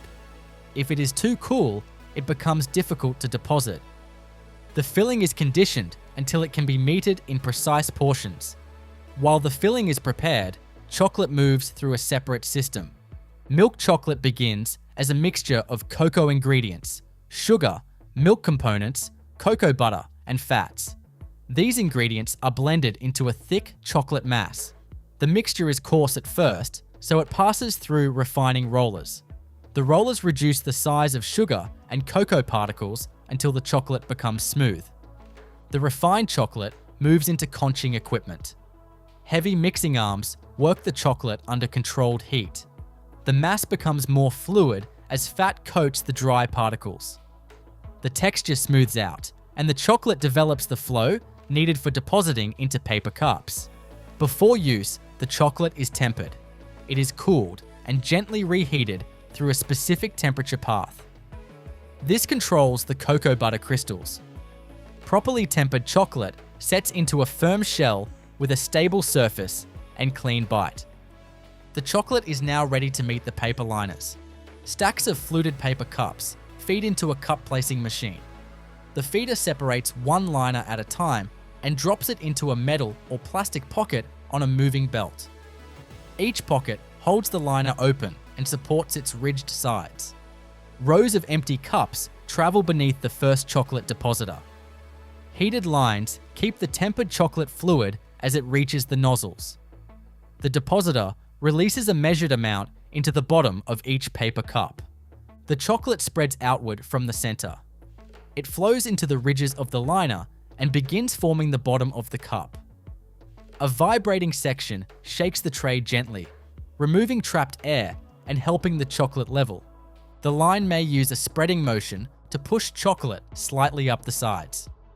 The goal is to form a lower shell that will support the peanut butter center. The chocolate must cover the base and lower ridges evenly. The partially filled cups enter a cooling section. Chilled air passes around the trays. The chocolate firms enough to hold its shape, but it is not treated as the final shell yet. It must still bond with the top chocolate layer later. The set chocolate bases return beneath the peanut butter depositor. The filling sits in a hopper above the line. A piston or rotary pump meters the dense peanut butter mass into exact portions. Each portion drops into the center of a chocolate-lined cup. The filling does not spread all the way to the paper wall. It lands as a compact disc or mound, leaving a narrow ring of chocolate exposed around the edge. This open chocolate ring is important because the top deposit must connect with it and seal the filling inside. The peanut butter deposit may be lightly pressed or shaped as it lands. It must sit level enough for the chocolate cover to form a smooth top. If the filling is too high, it can poke through the surface. If it is off-center, one side of the cup can have too much chocolate and the other too little. The cups now move beneath the second chocolate depositor. More tempered milk chocolate flows through the nozzles. A measured deposit lands on top of each peanut butter center. The chocolate spreads across the filling and reaches the exposed ring around the edge. It joins the base shell enclosing the peanut butter. The top layer levels into a smooth surface, while the fluted paper liner defines the outer wall. Another vibration step settles the chocolate. Tiny air bubbles rise and break. The top surface becomes flatter and more uniform. The shell, base, and cover become one continuous chocolate enclosure around the filling. The fully filled cups enter the main cooling tunnel. Cold air removes heat from the chocolate while the trays move slowly forward. The chocolate crystals stabilize. The shell firms around the peanut butter center without melting or distorting it. Cooling must be controlled carefully. If the chocolate cools too quickly, the surface can crack or lose its smooth appearance. If it cools too slowly, the cups remain soft and can smear during wrapping. The tunnel balances air temperature, airflow, and belt speed. At the exit, the cups are firm enough for handling. The paper liner holds the ridged edge. The chocolate top is set. The peanut butter center is sealed inside, still dense and soft compared with the shell. The cups pass through inspection. Cameras check top coverage, missing chocolate, exposed filling, damaged liners, broken edges, and incorrect shape. Check weighing systems verify deposit accuracy. Metal detectors scan the moving product flow. Rejected cups leave the line automatically. Accepted cups move into orientation and grouping. For a standard pack, the cups are arranged in pairs. Conveyors guide individual cups into lanes. Timing belts position two cups side by side. The pair must remain aligned so the wrapper fits evenly and the cups do not overlap. Printed wrapper film unwinds from a roll. Registration sensors read tiny marks in the print so the design aligns with every pair. The film enters a forming section and folds around the cups. A longitudinal seal closes along the underside or back of the wrapper. Heated sealing wheels press the film layers together. Cross-seal jaws close the front and back ends. The jaws seal and cut, releasing one finished pack from the continuous film. The wrapper protects the chocolate surface and keeps the pair together. It must be tight enough to hold the cups in position, but not tight enough to crush the ridges or deform the top. Nerds begin as a hot, clear sugar melt that is deliberately forced into a brittle glass because the final candy is defined by controlled fracture rather than molding. The line starts by preparing a sugar solution that can be concentrated without seeding unwanted crystals. Granulated sugar is screened to remove clumps and to tighten the crystal size range. Fines are limited because they dissolve too fast and can caramelize at hot surfaces. Water is filtered and tempered so dissolution conditions stay repeatable. Corn syrup is held in jacketed tanks to keep viscosity stable for metering. Acid powders, salts, flavors, and colors are staged in. Separate feeders because nerds often run multiple flavors in parallel. Sugar and water enter a dissolver with strong agitation. The goal is a fully dissolved solution with no grain residue. Any undissolved grain becomes a nucleation site that can trigger premature crystallization. The solution passes through strainers to remove stray solids and then feeds a continuous cooker. In the cooker, the syrup is heated rapidly to drive off water and raise solids to the level needed for a hard candy glass. Many systems heat under pressure so temperature can rise above the normal boiling point without flashing. That allows fast heat transfer and short residence time. The syrup then enters a flash stage where pressure drops and water vapor leaves quickly. Flashing tightens final moisture and also cools the syrup slightly by evaporative loss. Final solids must land in a narrow window. Too wet and the sheet will bend and tear instead of shattering. Too dry and the sheet will explode into excessive dust when fractured. Corn syrup is injected as a crystallization control lever. It reduces uncontrolled graining and helps keep the candy glass consistent from run to run. Its metering is precise because it also changes brittleness and fracture behavior. After the final concentration step, the syrup is cooled through heat exchangers to a temperature that protects flavors and supports controlled casting viscosity. The process often splits into two streams at this stage to create two flavors and two colors for the paired pack format. Each stream receives its own acid and flavor additions. Acid is added after the hottest zones because high temperature and low pH accelerate sucrose inversion and can change texture. The acid is usually dosed as a solution to ensure fast dispersion. pH is controlled because it influences sourness and also influences how hygroscopic the finished candy will be. Flavors are injected late and mixed rapidly.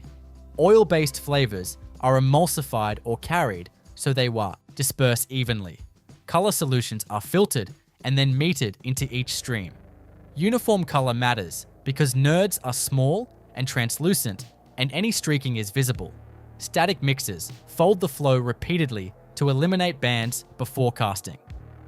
Casting turns the hot syrup into a thin sheet that can be fractured into granules. The syrup is deposited onto a cooled steel belt or onto trays as a continuous ribbon. Deposit rate and belt speed set thickness. Thickness is a key variable because it determines cooling rate and fracture size distribution. A thicker sheet cools slower and can retain internal stress. A thinner sheet cools fast and can become too brittle at the surface. Cooling is engineered to produce an amorphous glass with minimal crystal growth. Cooling plates under the belt pull heat out evenly. Air above the sheet is controlled so humidity does not condense and so surface remains clean. Rapid cooling locks the syrup into a glassy state. If cooling is too slow, crystals can grow and the candy becomes gritty rather than sharp and crunchy. As the sheet cools, it can be conditioned to create predictable fracture behavior. Some lines flex the sheet slightly over rollers to introduce controlled microstresses. Others lightly score the surface to create preferred break paths. The aim is to reduce random oversized chunks and reduce the need for aggressive crushing later. The sheet must reach a brittleness that breaks cleanly under compression rather than smearing. Once the sheet is brittle, it is released from the belt and fed into a primary breaker. The primary breaker uses toothed rollers or oscillating bars to crack the sheet into chips. This first break is staged to avoid shattering into dust. Chips then feed a secondary reduction stage, often roll crushers, that bring pieces down toward the final nerd size range. Roll crushers are used because they apply compressive force and yield angular fragments rather than rounded beads. Crusher gap is the main size control. A smaller gap yields more fines and a narrower top size. A larger gap yields more oversize that must be recirculated. Feed rate must be steady because surges cause inconsistent reduction and more dust. Roll speed and surface texture also matter because they control how the chip is gripped and fractured. The goal is irregular pieces with sharp facets but limited powder. After crushing the material enters screening. Vibratory screen decks separate by size in multiple fractions. The target fraction continues as product. Oversize is returned to the crusher for another pass. Fines are removed because they clump easily and create dusty packs.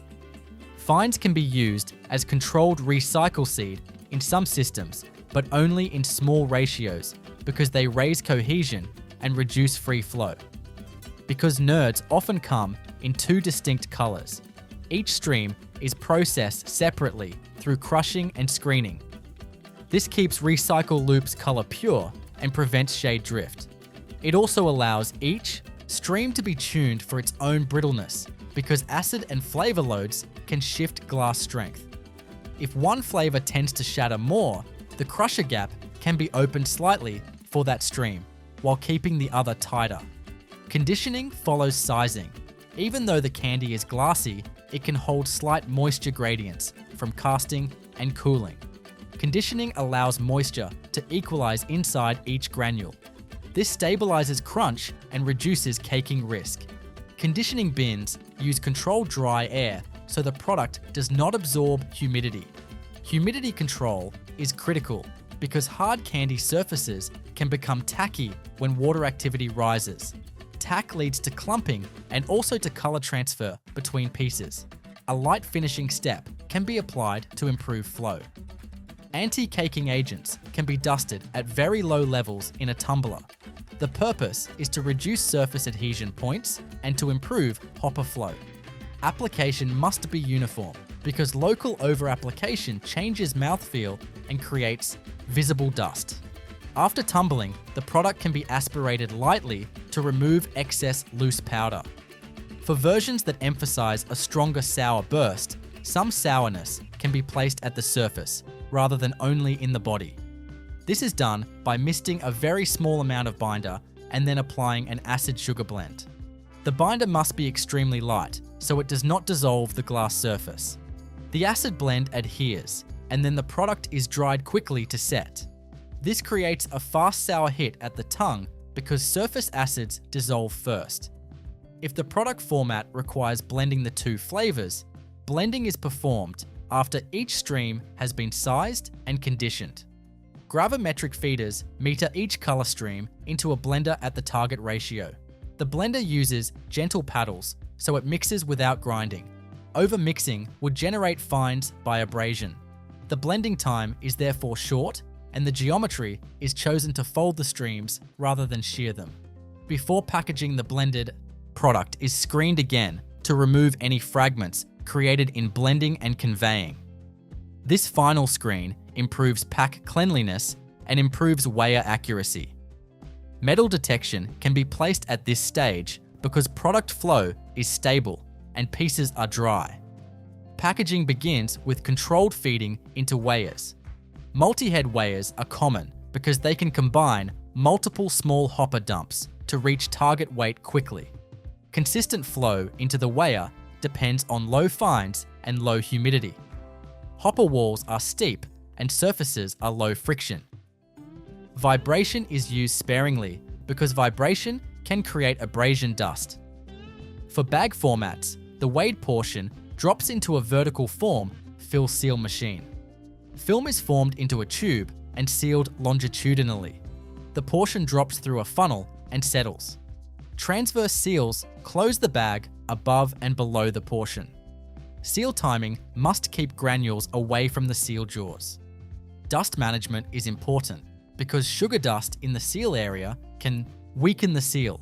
Oreos are manufactured by producing a cocoa cookie wafer with a controlled snap and surface texture, producing a fat-based creme that holds shape without refrigeration, then assembling two wafers around a measured cream deposit before packaging to protect crispness.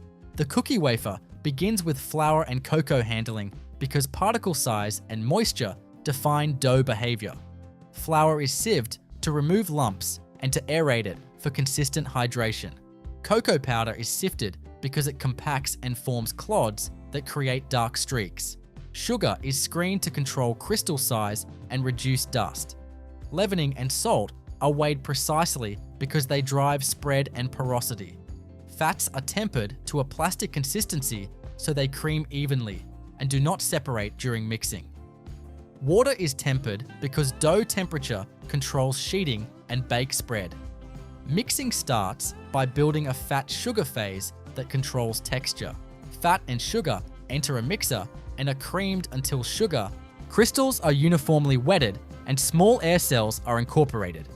Air incorporation is controlled because it influences wafer porosity and snap. Too much air yields fragile wafers that crumble during sandwiching. Too little air yields dense wafers that lack the intended crisp bite.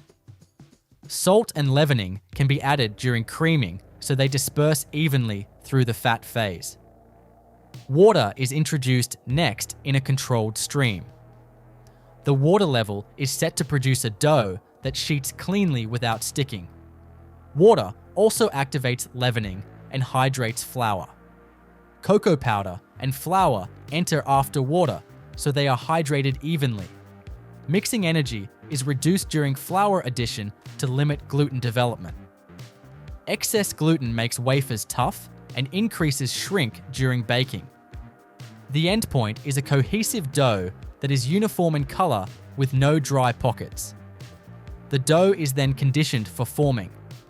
Conditioning allows moisture to distribute and lets the dough relax so it does not snap back after sheeting. Dough temperature is held in a narrow band.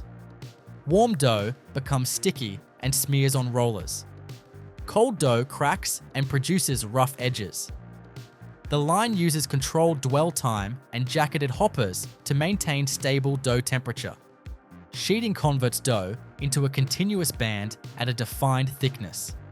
The dough passes through a series of reduction rollers that gradually thin it. Multiple reduction stages prevent tearing and keep texture uniform. Gauge rollers set the final thickness tightly because thickness controls bake time and final snap. Surface flour dusting can be used sparingly to prevent sticking. Excess dusting is avoided because it burns and creates specks. The sheet enters rotary cutting and embossing. Rotary cutters punch round wafers from the sheet while an embossed pattern is pressed into the surface. The embossing is functional. It controls thickness uniformity, adds texture, and influences how creme bonds. Docking holes are also created during this step. Docking vents steam during baking and prevents blistering. The sheet scrap around the cutouts is lifted and recycled back into the dough stream under controlled ratios. Scrap ratio is limited because repeated working increases gluten and changes dough rheology. Cut wafers transfer to an oven band and enter a tunnel oven. Baking is zoned to set structure and drive moisture to a low endpoint. Early zones melt fat and allow the dough to expand slightly as leavening gases form. Starch gelatinizes and protein set, turning the dough into a porous solid. Mid-zones develop color and drive off moisture. Later zones finish drying so the wafer becomes crisp and stable. Moisture endpoint is critical. If moisture is too high, wafers soften in the package and the sandwich loses snap. If moisture is too low, wafers become brittle and crack during assembly. Oven temperature and airflow are tuned to reach a narrow moisture band. Airflow affects surface drying and color. Strong airflow dries faster and can increase snap. Lower airflow yields a gentler bake and can retain a softer bite. The line controls top and bottom heat to prevent warping and ensure even bake across the wafer. After baking, wafers exit hot and fragile. Cooling stabilizes structure as fats resolidify and moisture equilibrates. Cooling conveyors use controlled airflow. Dehumidified air is often used because crisp wafers can absorb moisture from humid air. Cooling brings wafers to a temperature suitable for creme application. Wafers that are too warm will soften the creme on contact and can cause slip. Wafers that are too cool can be brittle and prone to edge chips. Wafers are sorted and oriented for assembly. Vision systems can reject misshapen wafers and cracked wafers. Thickness checks and color checks verify the oven profile. Good wafers are aligned in lanes, so the embossed side faces the correct direction. Alignment is important because the pattern must be consistent on the outside of the sandwich. Cream.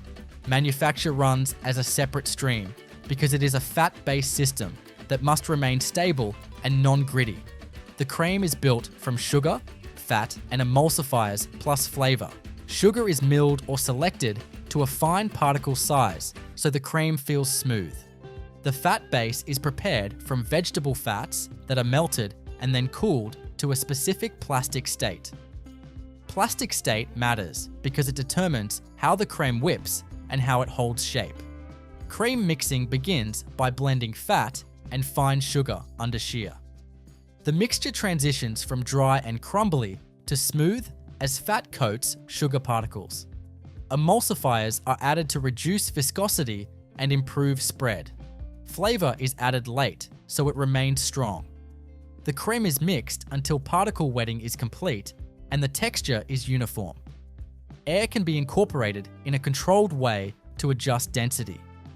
Higher aeration yields a lighter creme that compresses easily. Lower aeration yields a denser creme with firmer bite. Temperature control in the creme is critical. If the creme is too warm, it becomes too fluid and can squeeze out during sandwiching. If it is too cold, it becomes stiff and can crack or fail to adhere. The process holds creme in a narrow temperature range where it is depositable and retains sharp edges after deposition. Cream is delivered to the assembly line through heated or conditioned piping. The depositor meters a precise mass onto each wafer. Depositing is typically done as a spiral or star pattern. The pattern controls spread when the top wafer is applied. The deposit height determines final sandwich thickness. Weight control is tight because it affects bite and package count weight. As soon as cream is deposited, a second wafer is placed on top. Placement systems pick wafers and align them over the cream deposit. The wafers are pressed together with a controlled compression. Compression spreads the cream to the edge without breaking the wafer. Too much compression crushes wafers and causes overspread. Too little compression leaves a tall deposit and weak adhesion. Compression also sets the final wafer to creme contact, which controls stability during transport. After sandwiching, the cookies move through a short setting conveyor. During this stage, the creme fat network stabilizes and holds the sandwich geometry. Cooling can be applied to firm the cream slightly. The goal is a sandwich that can be handled and packed without creme smear. The product is then inspected. Vision checks can detect misaligned wafers and missing cream. Rejects are removed automatically. Packaging is designed to protect wafers from humidity and to protect sandwiches from breakage. Sandwich cookies are stacked into columns and placed into trays. Trays hold stacks in position and reduce movement that would chip edges. The tray is then sealed inside a moisture barrier film. Film barrier performance is critical because wafer crispness depends on low moisture pickup over time. Stacking is controlled, so columns are uniform height. Uniform columns prevent uneven pressure that can break wafers. The stacking system uses lanes and pushes that align cookies without scuffing. Crumb control is important because crumbs in seal areas can compromise seal integrity. The line uses crumb extraction near tray loading and near sealing stations. The tray and film system passes through a heat seal station where the film is sealed to the tray. Seal temperature and dwell are tuned to create a continuous seal without warping the tray. Leaks allow moisture ingress, which softens wafers. Sealed trays are coded and checked by vision. Check weighers confirm pack weight. Sealed trays are then inserted into outer cartons. Cartons are erected and loaded with trays. Cartons add stacking strength and protect the film from puncture. Cartons are closed and glued. Finished cartons are case packed and palletized. Snickers starts as 3 independent streams that only meet at the assembly belt because nougat, caramel, and chocolate each require different heat histories and different flow behavior to stay consistent at scale. The nougat stream is built around controlled aeration. Sugar and glucose syrup are metered into a cooker and concentrated to a target solids level that will support a stable foam once mixed. The cook profile is kept short because long high heat residence darkens sugars and shifts viscosity. The syrup exits the hottest zone and is conditioned to a temperature where it can strengthen a protein foam without scorching it. In parallel, a foaming phase is prepared as a protein solution that can hold fine bubbles. The solution enters a continuous aerator where airflow and shear are controlled to generate a narrow, bubble-sized distribution. Density is measured continuously because density drives bar weight and final bite. If density drifts, the bar becomes heavy and tight. If density drops too far, the nougat becomes fragile and can collapse during cutting. The hot syrup and the foam meet in a continuous mixer designed to fold rather than whip. Folding distributes syrup through the foam while preserving bubble walls. The syrup heat partially sets the protein films and locks the microcell structure. Fat is injected as a thin stream to soften texture and reduce stickiness. Emulsifiers can be dosed in small amounts to stabilize the air-fat sugar system and to keep the nougat smooth as it cools. Once the nougat reaches specification, it is deposited as a continuous slab onto a moving belt. A spreader head lays down a uniform band, and gauge rollers set thickness. Thickness control matters because it defines the core cross-section and the later chocolate ratio. The slab enters a cooling tunnel with staged zones that remove heat gradually. Gradual cooling prevents a hard surface skin forming over a warm interior because that skin can crack when the slab is bent or cut. While nougat is being formed, a caramel stream is cooked in parallel. Caramel starts as sugar and glucose, syrup combined with dairy components. The cook concentrates the mix to a solids endpoint that yields elasticity rather than glassiness. If solids are too low, the caramel flows and smears on knives. If solids are too high, the caramel fractures and creates sharp cracks under the chocolate coat. Fat is added near the end to smooth texture and reduce tack. The caramel is then cooled to a working temperature where it remains depositable and stable. Caramel is held in jacketed tanks with gentle agitation to prevent a surface skin. It is delivered to a depositor through heated lines that keep viscosity constant. The depositor is designed to lay down an even sheet rather than a rope. An even sheet is important because Snickers requires predictable bite across the full width of the bar. Peanuts are handled as their own stream because their size and dryness control both crunch and line stability. Roasted peanuts are screened to remove fines and broken fragments that would create dust and weak points. The nut size band is chosen to give a consistent surface coverage without tall peaks. Peaks can pierce the chocolate curtain and create thin spots. Peanuts are cooled after roasting, so residual heat does not soften caramel and does not melt chocolate during enrobing. Assembly begins when the cooled nougat slab reaches the layering station. Caramel is deposited onto the nougat as a continuous layer with a controlled thickness. A leveling bar spreads the caramel and smooths the surface. The temperature of both layers is managed closely. The nougat surface must be firm enough to support caramel without compression. The caramel must be warm enough to bond without sinking into the nougat. Immediately after caramel deposition, peanuts are applied. A spreader distributes nuts across the width with a calibrated feed rate. The nuts land on caramel while it is still tacky, so they adhere. A light compression stage can press nuts into the caramel to improve lock-in. Compression is tuned, so it increases contact without crushing nuts into fragments. The layered slab then enters a conditioning zone. This zone firms the caramel enough for clean cutting and locks nut position. Conditioning is staged to avoid large thermal gradients between nougat and caramel. Large gradients cause differential contraction and can create separation lines. The goal is a slab that behaves as one piece under knives. Edge trimming follows because slab edges often vary in thickness. Rotary knives remove edges and send trim to controlled rework streams. The main slab is then cut into lanes. Lane knives create long ropes of constant width. A crosscutter then cuts the lanes into bar lengths. Knife timing is synchronized with belt speed to maintain tight weight control. Knife surfaces and temperatures are managed because caramel can stick and smear if the blade is too warm or too cold. The cut bars are transferred to the enrobing line with controlled spacing. Spacing prevents chocolate bridges between adjacent bars.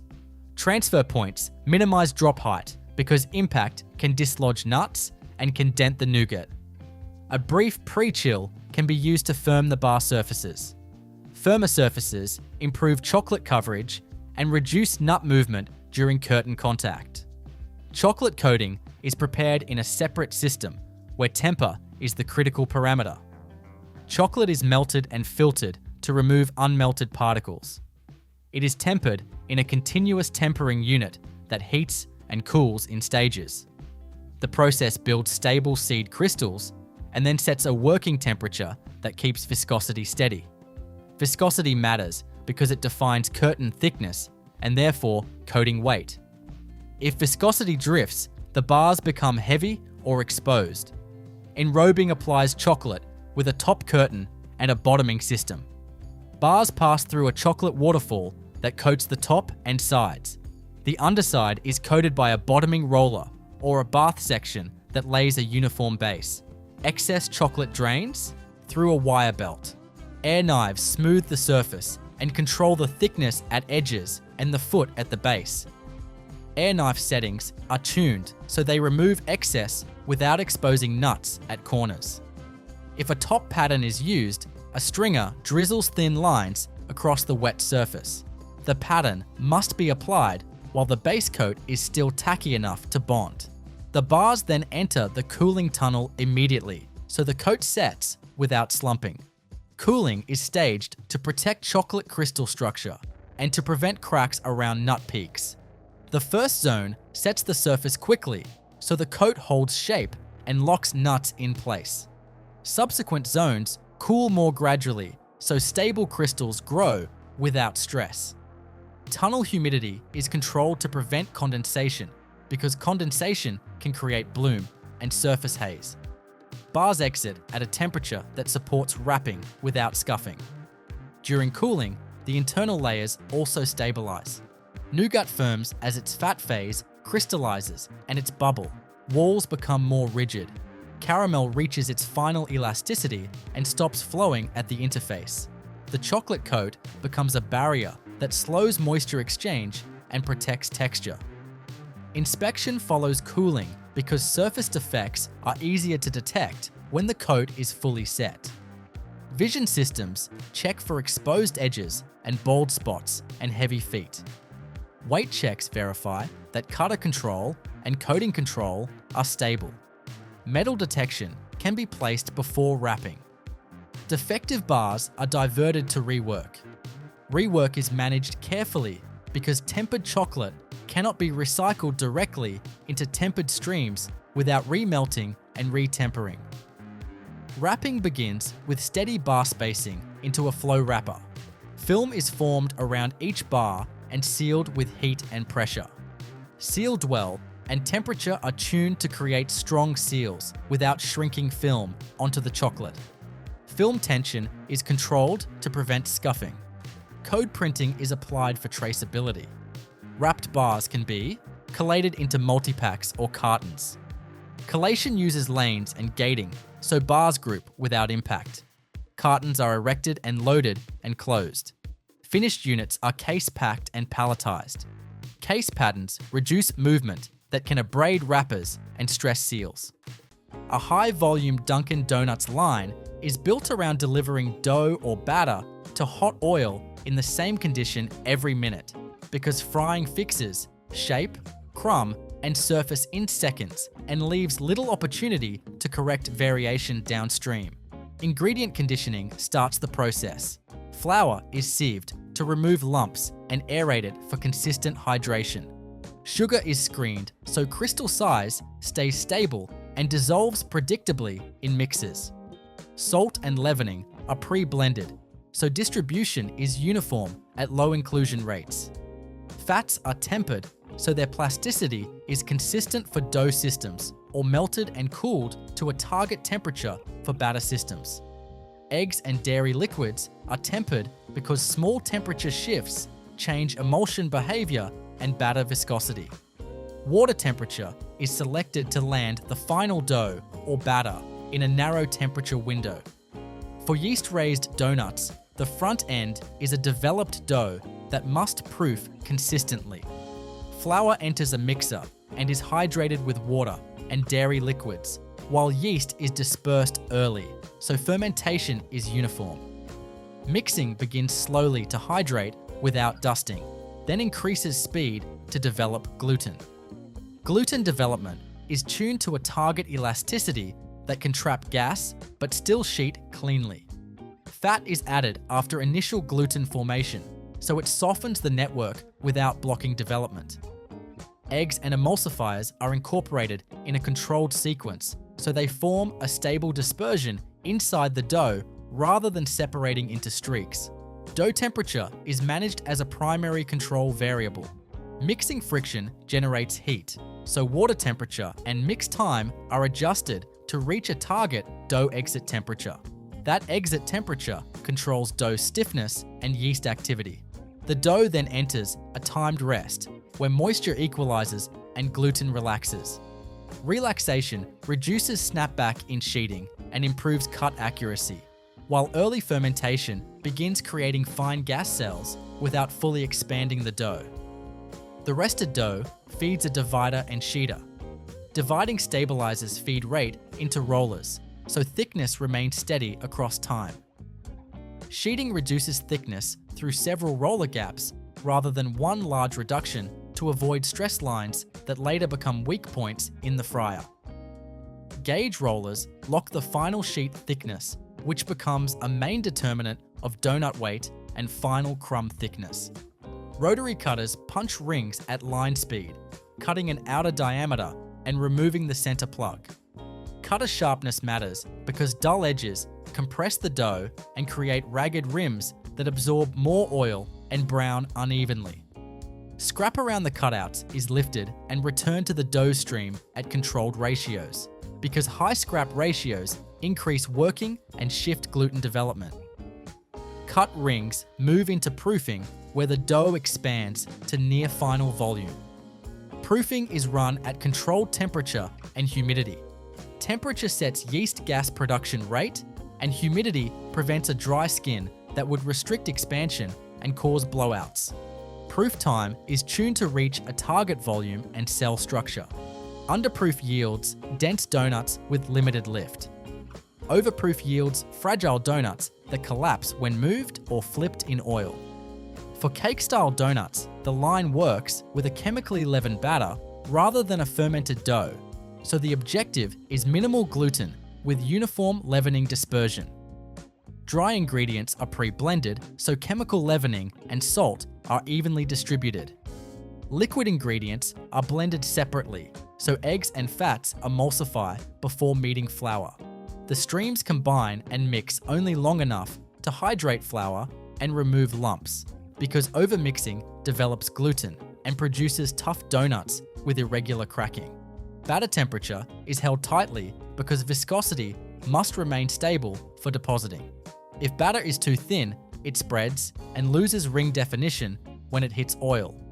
If too thick, it deposits unevenly and can trap air pockets that create voids. Depositing forms rings directly into the fryer for cake products. A depositor meters batter through shaped nozzles with timing synchronized to the fryer conveyor, so spacing is consistent. Deposit weight is controlled by pump stroke or timed flow. The batter must release cleanly from the nozzle and hold its shape long enough for the surface to set in oil. Frying is the setting step for both routes. Oil temperature, dwell time, and turnover are the controlling variables. When a donut enters oil, surface water flashes to steam, creating outward pressure that expands the structure and delays oil penetration during the earliest phase. Starch gelatinizes at the surface and forms a crust. Proteins coagulate and lock the structure. Browning reactions accelerate as the surface dries, creating the final color and flavor profile of the crust. Yeast-raised rings usually float and fry on one side first. Conveyor speed determines how long the first side sets before a turning mechanism flips the donut. Flip timing is critical. Flipping too early deforms the ring and creates flat spots. Flipping too late creates an overly thick crust on one side and uneven color. The second side fry completes structure set and balances moisture loss so the donut does not warp. Cake donuts set more quickly because the batter begins as a suspension with chemical gas release and rapid heat penetration. Fry conditions are tuned so the surface sets at the right moment. If the surface sets too fast, expanding gases crack the crust and create blowouts. If the surface sets too slowly, the batter spreads and forms misshapes. Residence time and temperature are adjusted together to manage this balance. Oil management runs continuously because crumb fragments and batter fines burn and darken the oil, changing heat, transfer, and color development. Filtration removes fines and keeps the oil clean. Oil is circulated to maintain uniform temperature across the fryer width and prevent striping. Controlled oil turnover keeps frying behavior stable, so the same dwell time produces the same color and oil pickup. As donuts exit the fryer, surface oil is removed immediately. Drain belts and vibrating conveyors shake off free oil, and air blowers strip oil from creases. This step is important because surface oil interferes with glaze adhesion and increases greasy feel. The donuts then enter cooling, where internal steam condenses, fats begin to crystallize, and the crumb firms. Cooling is staged to stabilize structure and prepare for finishing. Hot donuts are soft because fats are liquid and the crust is still plastic. As they cool, the crust becomes rigid and the interior moisture redistributes. Cooling airflow is controlled so the surface does not dry too fast, which would create a tough crust that flakes under glaze. Cooling also prevents packing too warm, because warm donuts release moisture into packages and soften coatings. Glazing and icing are applied in controlled viscosity windows.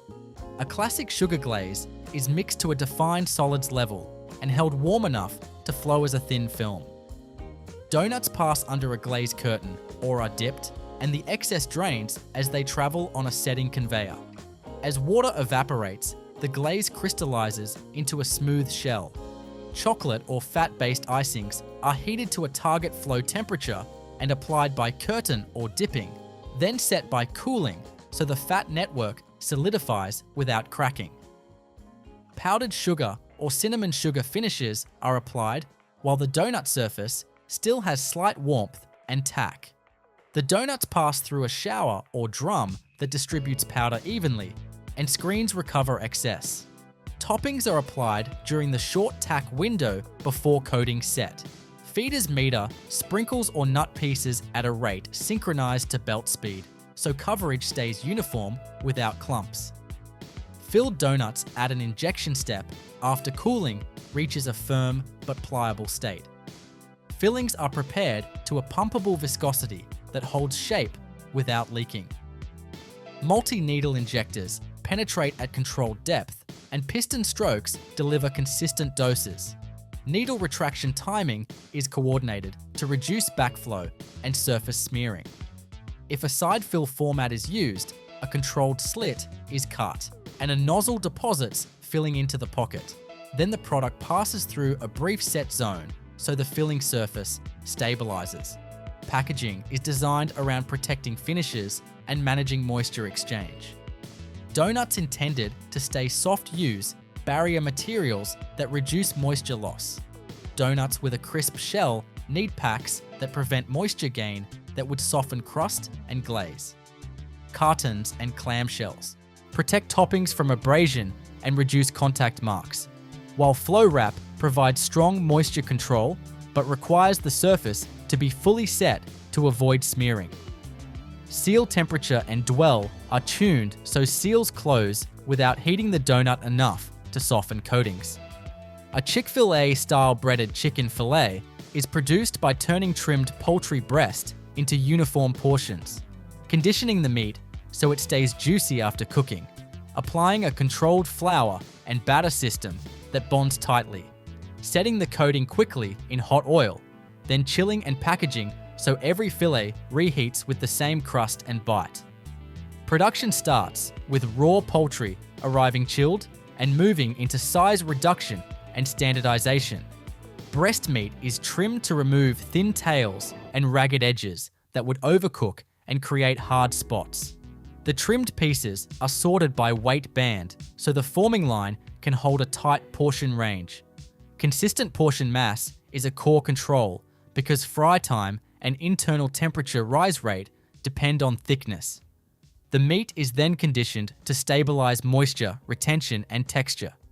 A measured solution is prepared from water, salt, and functional ingredients that improve binding and reduce purge. This solution is mixed to a defined concentration and held cold so it does not warm the meat. The solution is introduced to the meat by tumbling or by injection followed by tumbling. Tumbling cycles alternate between rotation and rest so the solution distributes through muscle fibers without tearing them. Vacuum tumbling is often used because removing trapped air improves uptake consistency and reduces voids that can appear as soft pockets after cooking. The endpoint is judged by pickup percentage and by uniform surface tack rather than by extended mixing time. Once conditioned, the meat is portioned into fillet shapes. If whole muscle fillets are used, they are pressed to a consistent thickness using calibrated rollers. Pressing is gentle and aims to widen and even the piece without shredding.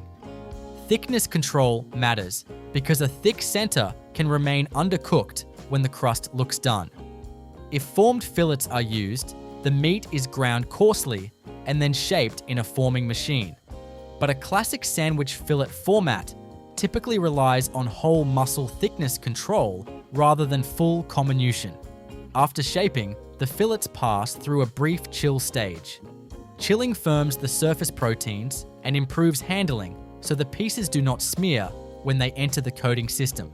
Chilling also stabilizes the pickup behavior of the next layers because warmer surfaces thin the batter and increase coating variability. The coating system is built as a multi-step adhesion stack. The first layer is a pre-dust, usually a seasoned flour blend that absorbs surface moisture and creates a dry interface. Pre-dust is delivered as a curtain or bed where fillets tumble and roll so all surfaces are covered. Excess pre-dust is removed by gentle shaking because too much dry flour creates thick patches that later detach. After pre-dust, the fillets enter a batter stage. The batter is mixed in tanks that maintain solid suspension and viscosity. Viscosity is monitored because it determines coating thickness and how the batter bridges surface contours. Batter temperature is controlled because warm batter flows too thin and produces weak coating, while cold batter thickens and creates ridges. The fillets pass through a batter waterfall or immersion where every surface is wetted. Air knives can remove excess and set a uniform film thickness. Breading follows immediately while the batter is still wet. Breading is usually a seasoned flour system with a defined particle size distribution. Some formats use a mix of fine flour and larger crumb to create a textured crust. The fillets travel through a bed of breading while top belts press lightly to embed particles. This compression step is critical because it turns loose surface flour into a mechanically locked layer that will survive frying and later handling. Excess breading is removed so the crust is thick but not clumpy. If the target crust requires a distinctive craggy surface, the line can use a second batter and breading pass. The first pass builds the base and the second pass builds height and texture. Each pass is tuned so the coating does not become so heavy that it insulates the meat and slows cooking. After breading, the fillets enter a short setting zone before frying. This can be a brief rest on a belt that allows the batter to hydrate the dry breading and form a cohesive paste at the interface. Hydration improves adhesion and reduces blow-off in the fryer. The rest time is short because the coating must not become wet enough to smear. Frying is the structure setting step. Fillets enter a continuous fryer where oil temperature and dwell time are tightly controlled. The fillets are held under oil by a top belt so they cook evenly and do not float and curl. As the fillet enters oil, surface water flashes to steam. That steam creates outward pressure that expands the coating slightly and forms pores. Starches in the batter gelatinize and then begin to dry into a rigid network. Proteins in the batter coagulate and lock the crust shape. Oil temperature is chosen to set the crust quickly while allowing heat to penetrate the meat at a controlled rate. If oil is too hot, the crust darkens before the center reaches the target internal temperature. If oil is too cool, the crust sets slowly, absorbs more oil, and becomes heavy. Dwell time is set by belt speed and fryer length. Bed loading is controlled because overcrowding reduces oil circulation and causes uneven color. Oil management runs continuously because breading fragments break off and will burn if not removed. Filtration systems remove fines and keep the oil clean. Circulation keeps temperature uniform across the fryer width. Fresh oil makeup maintains quality so heat transfer and browning stay consistent. At fryer exit, surface oil is removed by vibration and air stripping. Removing surface oil reduces greasiness and improves how the fillets package and reheat. The fillets then enter a cooling stage. Cooling stabilizes the crust and lets internal steam pressure fall gradually. If cooling is too fast, the crust can contract and separate slightly. If cooling is too slow, residual heat can soften the coating and reduce crispness. From here, the process can diverge depending on distribution format. For a chilled product, the fillets are cooled rapidly to a target core temperature and held under controlled conditions. For a frozen product, the fillets enter an individual quick freezer. The freezer uses high-velocity cold air to freeze quickly and preserve crust porosity. Rapid freezing forms smaller ice crystals and reduces moisture migration that would soften the crust later. The pieces are spaced so they freeze individually and do not stick. After freezing, the fillets are screened and inspected. Broken coating fragments are removed because they increase crumbs in the package and can burn during reheating. Size and weight checks confirm portion control. Optical systems can reject misshapes and incomplete coating. Metal detection can be placed after freezing when product flow is stable. Packaging begins with portioning. Multi-head weighers or counting systems assemble target weights for bags or cases. Drop heights are minimized because frozen breading can chip and create fines. Bags are formed from barrier film that limits moisture exchange. Moisture control is crucial because the crust will lose crisp potential if it picks up moisture in storage. Seals are made with controlled heat so the film closes without wrinkles. Seal areas must remain clean because crumbs can interfere with seal integrity. For food service formats, the fillets are packed into lined cases with internal bags. Case fill patterns are chosen to reduce compression on lower layers. Cases are sealed and coated. Pallet stacking is designed to avoid crushing that would fracture crust. Storage temperature stability prevents freeze-thaw cycles that create ice crystals on the crust and degrade reheating performance. The final product performance is engineered into the factory steps. Meat conditioning sets moisture retention, so the fillet stays juicy after a high heat finish. Pre-dust and batter create a bonded interface so the crust does not slide off when bitten. Breading particle size and compression set the surface texture. Fry temperature sets pore structure and crust rigidity. Cooling and freezing preserve that structure. Packaging maintains low moisture exchange so the crust can crisp again during final cooking or reheating. A McDonald's-style hamburger is manufactured by turning beef trim into uniform patties that cook the same way every time, producing buns that stay soft yet resilient after freezing and toasting, then portioning and packaging each component so it can be assembled rapidly with consistent texture. Beef patty production starts with raw trim selection and temperature control because fat level and grind behavior determine bite and shrink. Beef arrives as chilled trim in defined lean-to-fat bands. The trim is inspected for hard connective pieces that would create tough spots and for excessive surface fat that would smear during grinding. Trim is kept cold from the start because warm fat smears into a paste, which causes dense patties and poor cook texture. The trim enters a coarse grinding stage first. Coarse grinding breaks the meat into uniform chunks without turning it into an emulsion. This is done through a grinder plate with larger holes, so particle definition is preserved. The coarse ground meat then moves to blending, where multiple trim lots are combined to hit a target fat percentage. Blending uses paddles that fold the meat rather than whip it, because air incorporation and overworking change density and can create voids. After blending, the meat is ground again through a finer plate to create the target particle size distribution. Particle size affects how the patty binds and how it releases juices. Too coarse yields a crumbly patty that breaks at the edges. Too fine yields a tight, rubbery bite. Grind temperature is monitored continuously because friction can warm the meat. If temperature rises, the line slows or adds colder meat to keep the mix in range.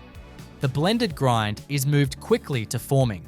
Forming turns the loose ground meat into patties with a fixed diameter, thickness, and mass. A patty former meters meat into a cavity and compresses it to a set density. Compression must be strong enough to make the patty hold together during freezing and handling. Compression must not be so strong that the patty becomes dense and loses its characteristic bite. Formers often imprint a pattern on the surface. The imprint increases surface area and helps heat penetrate evenly during cooking. Weight control is enforced at the forming head. Portioning is measured by volume with density control or by mass flow with feedback. Tight weight control is important because cook time is fixed in high volume systems, so patties must reach target internal temperature within the same dwell. Patty thickness control is equally critical because a thicker patty heats slower and will be underdone when a thinner one is correct. Immediately after forming, patties enter a rapid freezing step. Freezing locks the shape and prevents patties from sticking together. Individual quick freezing is used with high velocity cold air. The patties travel on a belt through a tunnel where cold air freezes the surface quickly first, then drives the core down to the target temperature. Rapid freezing forms smaller ice crystals and preserves texture better than slow freezing, which can create larger crystals that damage muscle structure. Patties are then separated, counted, and stacked into interleaved layers. Interleaving uses paper or film sheets between patties to prevent adhesion and simplify later separation. Stacking pressure is controlled so patties do not deform. The stacks are bagged or boxed in a way that limits moisture exchange and protects edges from chipping. Metal detection and weight verification typically occur after freezing when product flow is stable and consistent. The bun is produced on a separate bakery line, built around controlling softness, resilience, and freeze-thaw stability. Flour is sieved and blended to a target protein range because gluten strength controls how the bun holds up to toasting and compression. Sugar and salt are metered precisely. Yeast is staged as a controlled addition because fermentation rate must match line speed. Fats and emulsifiers are included to soften crumb and extend softness after freezing. Water temperature is controlled because dough temperature drives fermentation speed and dough handling. Mixing develops gluten to a defined endpoint. The dough must be strong enough to trap gas and rise, but not so strong that the bun becomes chewy or tough. Mixing begins with hydration and then transitions into higher energy kneading until the dough reaches a smooth, elastic state. Dough temperature is checked at discharge because mixer friction can warm the dough and accelerate fermentation. If dough exits too warm, proof times shorten and the process becomes unstable. After mixing, dough is rested and then divided. Dividers. portion dough into equal pieces by weight. Portion weight directly determines bun diameter and height. Divided pieces are rounded to create surface tension, which supports a uniform shape during proofing. Rounded dough balls then rest briefly to relax so they can be shaped without tearing. Shaping forms the final bun geometry. Dough balls are flattened slightly and placed onto baking trays or oven bands. Proofing follows in a warm, humid environment. Proof temperature controls yeast activity and gas generation. Humidity prevents skin formation so the bun can expand smoothly. Proof time is tuned so buns reach a target volume and internal cell structure. Underproof yields dense buns with low softness. Overproof yields weak buns that collapse and wrinkle. Baking sets structure and dries the bun to a controlled moisture endpoint. Tunnel ovens run zoned heat so the surface sets and the crumb cooks without excessive crust hardness. Early oven zones drive oven spring as trapped gas expands. Mid zones gelatinize starch and coagulate proteins to fix the crumb. Later zones develop a light crust color and finish internal moisture reduction. The bun must not be too dry because it will feel stale. It must not be too wet because it will collapse and compress poorly. After baking, buns cool on conveyors with controlled airflow. Cooling sets the crumb as fats crystallize and moisture redistributes. Slicing is done after cooling reaches the right firmness. Slicers cut buns horizontally with blades that maintain a consistent hinge or full separation depending on format. Slice depth is controlled because it affects later toasting behavior and bun strength during assembly. Sesame seeding, if used, is applied either before baking for adhesion or after with an adhesive wash depending on equipment design. For high volume distribution, buns are often frozen. Freezing protects softness and allows stable inventory. Buns enter a freezing tunnel where surface is frozen quickly to maintain shape. Packaging then seals buns in bags with barrier properties that limit dehydration. Bag seals must be strong because freezer burn dries bun surfaces and changes toasting behavior. Cheese slices, pickles, onions, and sauces are produced as separate streams with their own controls. But in the context of assembly readiness, the main requirement is portion uniformity and stable handling. Cheese is portioned into slices with tight thickness. Pickles are cut to consistent thickness, so acidity and crunch are predictable per unit. Dehydrated onions are produced by slicing onions and drying them to a low moisture level, then sizing flakes, so rehydration in the final product is consistent. Sauces are mixed as emulsions with defined viscosity, so dispensing systems deliver repeatable weights. Packaging and logistics are treated as part of the production system because the end product depends on thaw and cook behavior. Frozen patties are boxed in counts that match downstream loading systems. Boxes are designed to stack without crushing product. Buns are packaged to reduce moisture loss and protect shape. Temperature stability through storage is critical because freeze-thaw cycles create ice crystals that damage texture and cause condensation inside packs. The final operational transformation happens at the cooking line, where frozen patties are separated and cooked on a clamshell grill. The clamshell grill is engineered for repeatability. Patties are loaded onto a lower hot platen and then a top platen closes to contact both sides. Contact cooking on both sides reduces cook time and ensures uniform heat penetration. Time and platen temperature are fixed, which is why patty thickness and mass upstream must be consistent. The surface imprint on the patty increases contact and helps fat render evenly.